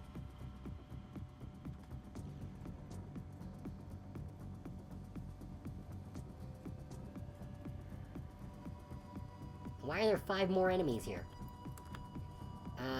Conjurer, shit. Enforcer, Captain, Mage, Grenadier, but no more Riggers. I don't like that there's so many of these guys. That really sucks. I think I should get Max out of here.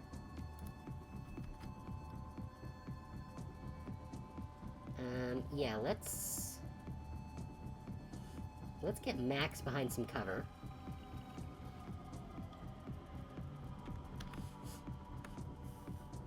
Now, Cassie... can I fireball you guys from here? Yes, I can.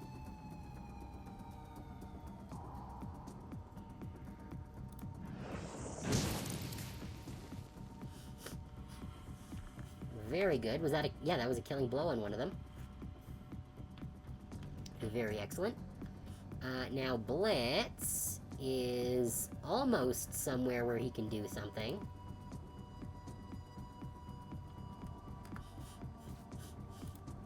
Iger is completely out of ammo, so she's gonna just spend the turn reloading.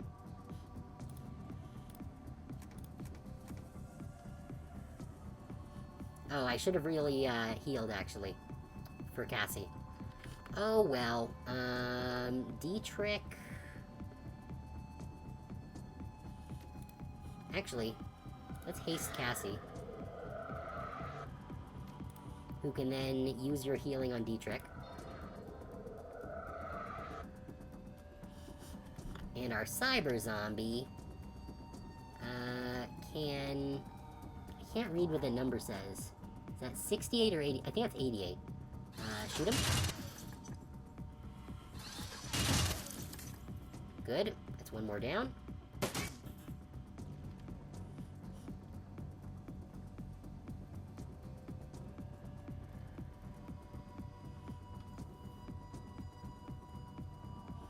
I'm not sure where these guys are going. They seem to be moving toward this door over here. But the reason why is unclear. Alright, well, in any case, there are no more bad guys in this visible area here. So, in order to move into a better position... I'm gonna go here. And then, who can we lightning bolt? Do I... Oh, well, my line of sight's blocked on most of these guys. Balls. Okay. Oh, we can zap the grenadier.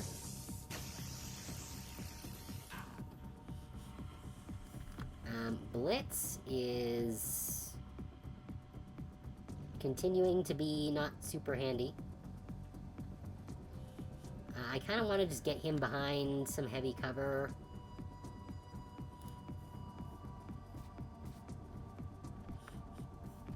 Yeah, Iger. Yeah, use an action to move here. And then... if we switched our sniper... yeah, we've got good bead on the grenadier. Although I do need to strip his armor before we get much further. Where did I put Cassie at? Oh, Cassie's here, yes. Okay, let's get Dietrich behind this, thing here, and heal Cassie. Good. Max... doesn't have a great bead on anyone, but we can take an aimed shot to deal with this Conjurer, maybe. A little bit, at least. Cyber Zombie... is gonna need to move, I guess.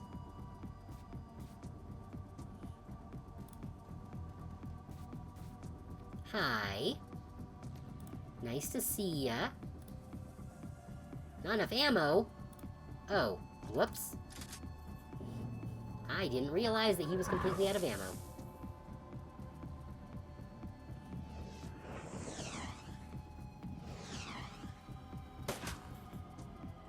Hey, stop shooting Dietrich.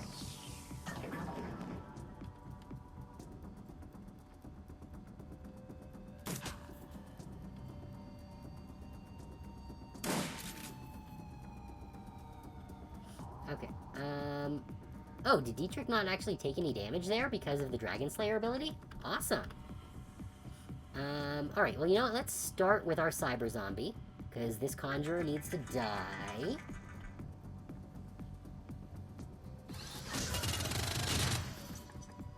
And then this one... very good. I really like the Cyber Zombie, even if they are in massive pain. Let's see, who do I have? Oh, I do have aim on them. Sure, let's try. That'll do. Oh, right, I was gonna strip his armor. Oh, cool, yes, I should have done this first. But yeah, fuck your armor.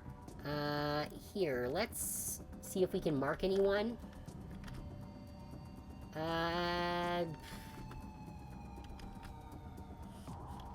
The captain. Let's mark the captain. Okay, they're marked.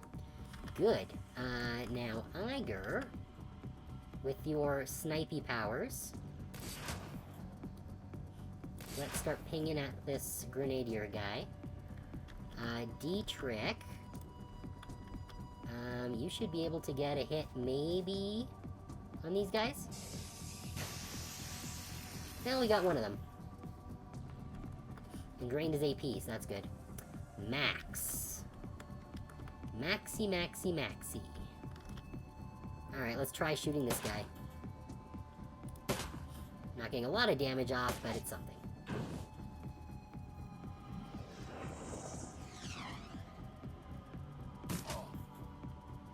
Ow. Shooting Dietrich like that was very uncool. His healing's down. Her healing's up. Very good. And now with our one remaining, let's strip the armor from the captain. Blitz can mark... Captain's already marked. Let's mark the guard. Good. Now, Iger should have a pretty easy shot on the captain here.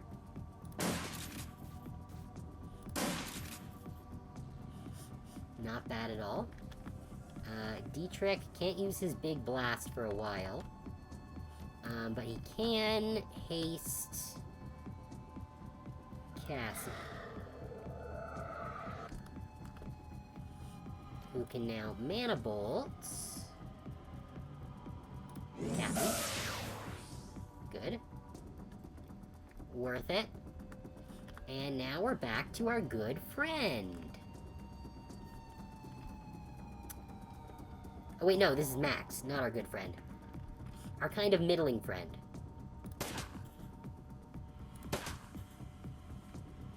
Alright, now we're back to our good friend.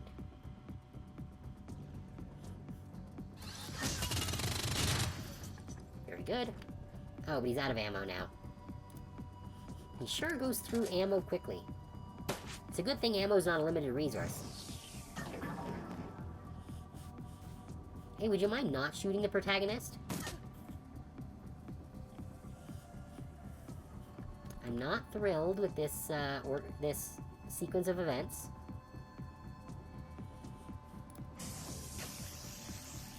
Alright, well, we nailed him with a lightning ball, at least.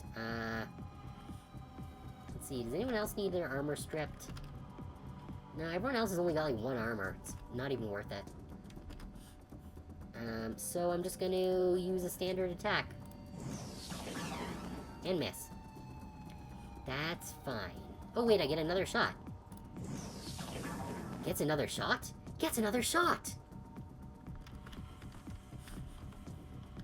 Okay, Blitz can move into another closer defensible position, I suppose?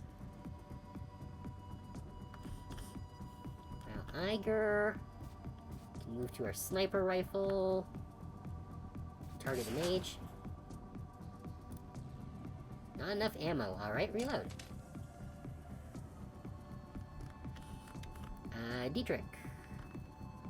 Who needs heals? Dietrich doesn't, Blitz doesn't, Iger does, Cassie does. Let's heal Cassie. Very good. And then maybe get a shot off on the Knight Errant Guard. Yeah, okay. Max can continue chipping at him. Oh, there we go. Good job, Max. They're too far away. I think this is the only enemy left, is that mage. So let's get Max a little closer. Now our Zombo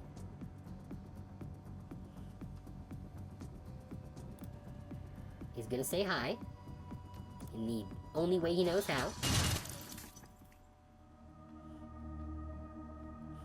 Oh, good. That means we're out of combat. Excellent. We've killed everyone.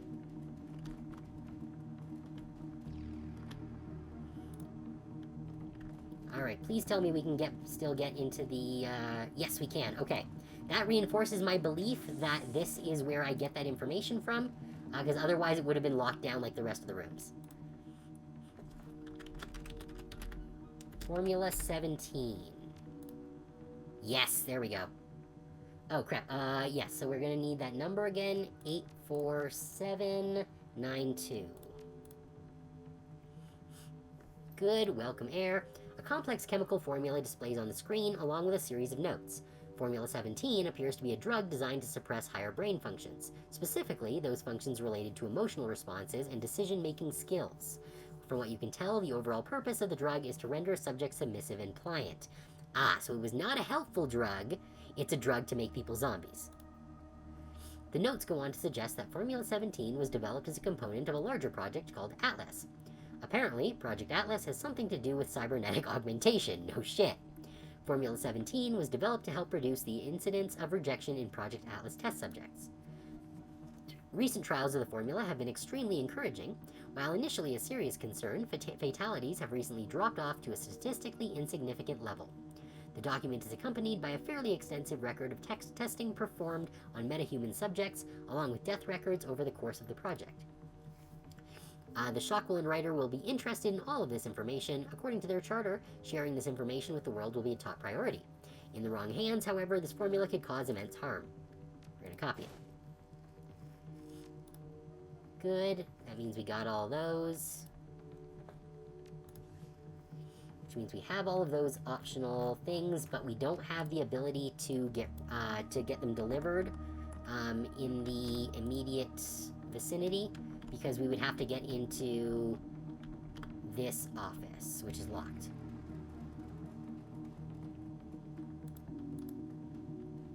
Yeah, because we can't get to that drop point anymore. So we are going to lose some points for that, but we can, I think, still deliver the information to a phone booth.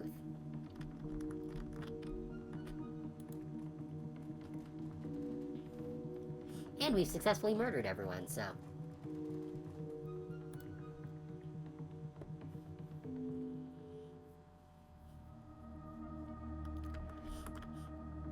Wait, why is... Okay, that was really weird. That everything was getting super laggy. I had no idea why. You probably saw it being super crunchy when I was trying to move there. Oh, is this the van? The pest control? It's always pest control. Wait, what? Why can't I... Oh, there we go. You step into the garage, prototype in tow. Herr Schmidt's van awaits. Decisions, huh, Chief? He shakes his head. Can't say that I like the idea of handing this thing over to Schmidt. Lord knows what he's gonna do with it. I can't tell you how to handle this one, fearless leader. The kindest thing to do would be to put that troll out of his misery. Lord knows it's what I want to do. But then, the job is the job, and Herr Schmidt hired us for a reason. We ain't talking about a piece of merchandise here, boss. There's a living troll buried under all that chrome. Whatever you decide to do, you should keep that in mind. He shakes his head. Well, it's your call, boss. Can't say I envy you the decision. Now, the question is, can we kill the troll, deliver the body, and get paid? As you approach the Mark 6, its head turns to track you, its body held at rigid attention. God, that's eerie. It's almost like it's waiting for something.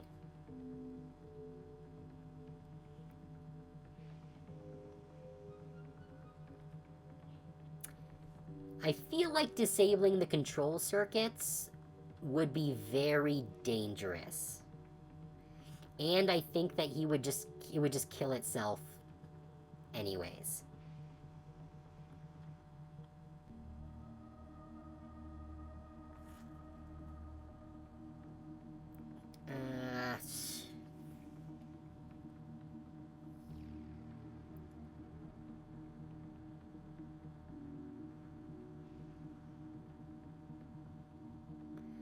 Oh, I'm so conflicted.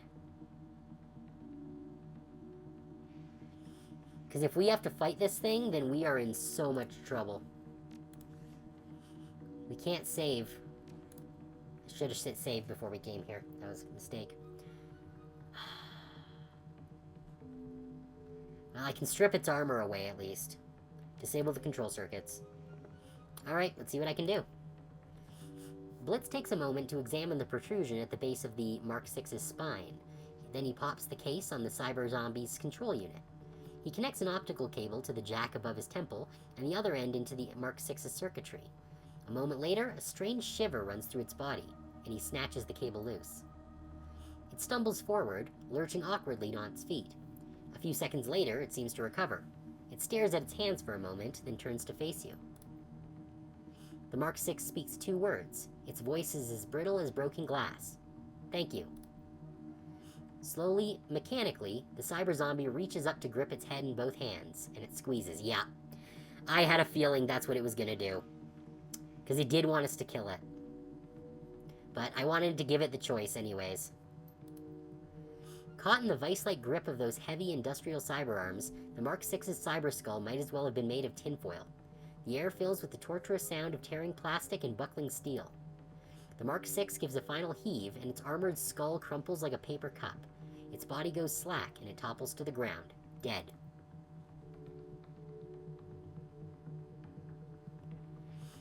Blitz stares down at the Mark VI's ruined skull, his eyes wide. Well, that was unexpected, and also disgusting. What was disgusting was what the bastards here did to that troll.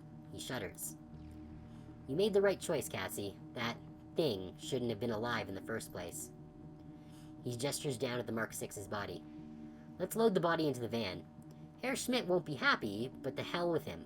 He never said that the Mark VI had to be returned alive. That is true. We just had to recover it.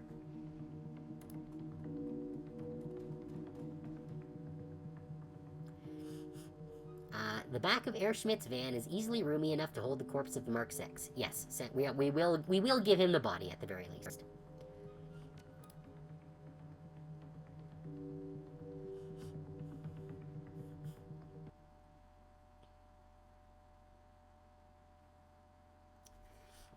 Your subway car is empty on the return trip to the cruise bazaar. This stretch of the sprawling U-Bahn tunnel system doesn't see much use, it seems, at least not at this hour.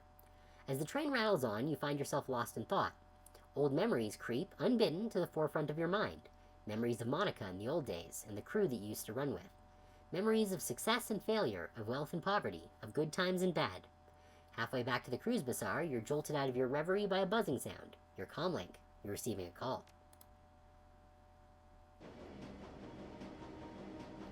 Your comlink buzzes. A quick glance at the screen tells you that Amsel's on the line.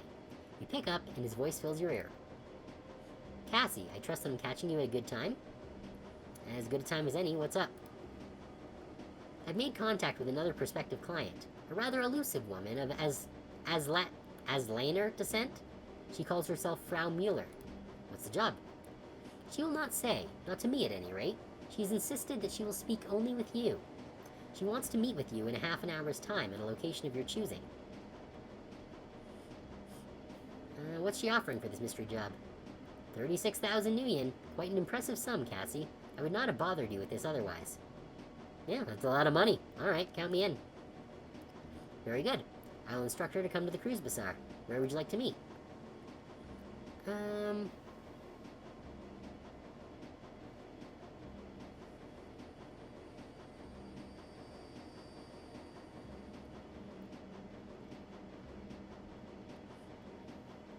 By the statue in the park. It's public, but secluded enough to discuss business in. Noted. I'll set up the meet. Cassie, there is one other thing. You should... Your comlink cuts to static. A moment later, the lights in the U-Bahn car flicker and wink out. You hear the screeching sound of steel on steel, and the train grinds to a halt. Ugh, I was really hoping that we'd be able to save and quit for the night. Can we do that? We can. We can save. Because it is 1 in the morning, so I really need sleep. We're already an hour over time. We are going to save and quit, and we will see what this stock train car has in store for us next week. Oh, so yeah, thank you everyone for coming. That ran a lot later than I expected. I was not expecting that to take another hour to finish that excursion. But here we are. Tomorrow we are going to be playing a cool little beta that I found for Skyless Blind. It is a game that is currently in Kickstarter at the moment, and it looks like a lot of fun. It's kind of a post-apocalyptic cosmic horror exploration kind of game, and it looked really neat. So we'll be back to check that out tomorrow. Oh, thank you for the bits, Aware. Very much appreciated. I really do appreciate that. Yeah, so yes, on Thursday, we will be continuing with Digimon, and Friday we'll be continuing with Pathfinder. So lots of good stuff coming up. Thank you everyone for coming. I really do appreciate having you guys here, and thank you so much for the bits, Aware. It's very nice to know that you guys like what I do. Yeah, thank you everyone for coming. If you haven't joined my Discord server, link is down below the stream. I'll post any announcements that come up there, and you can suggest any games that you might like to see me play, as well as anything you think might improve the stream. Yeah, hope you all have a very good night, and I'll see you tomorrow for Skyless Blind. See you later.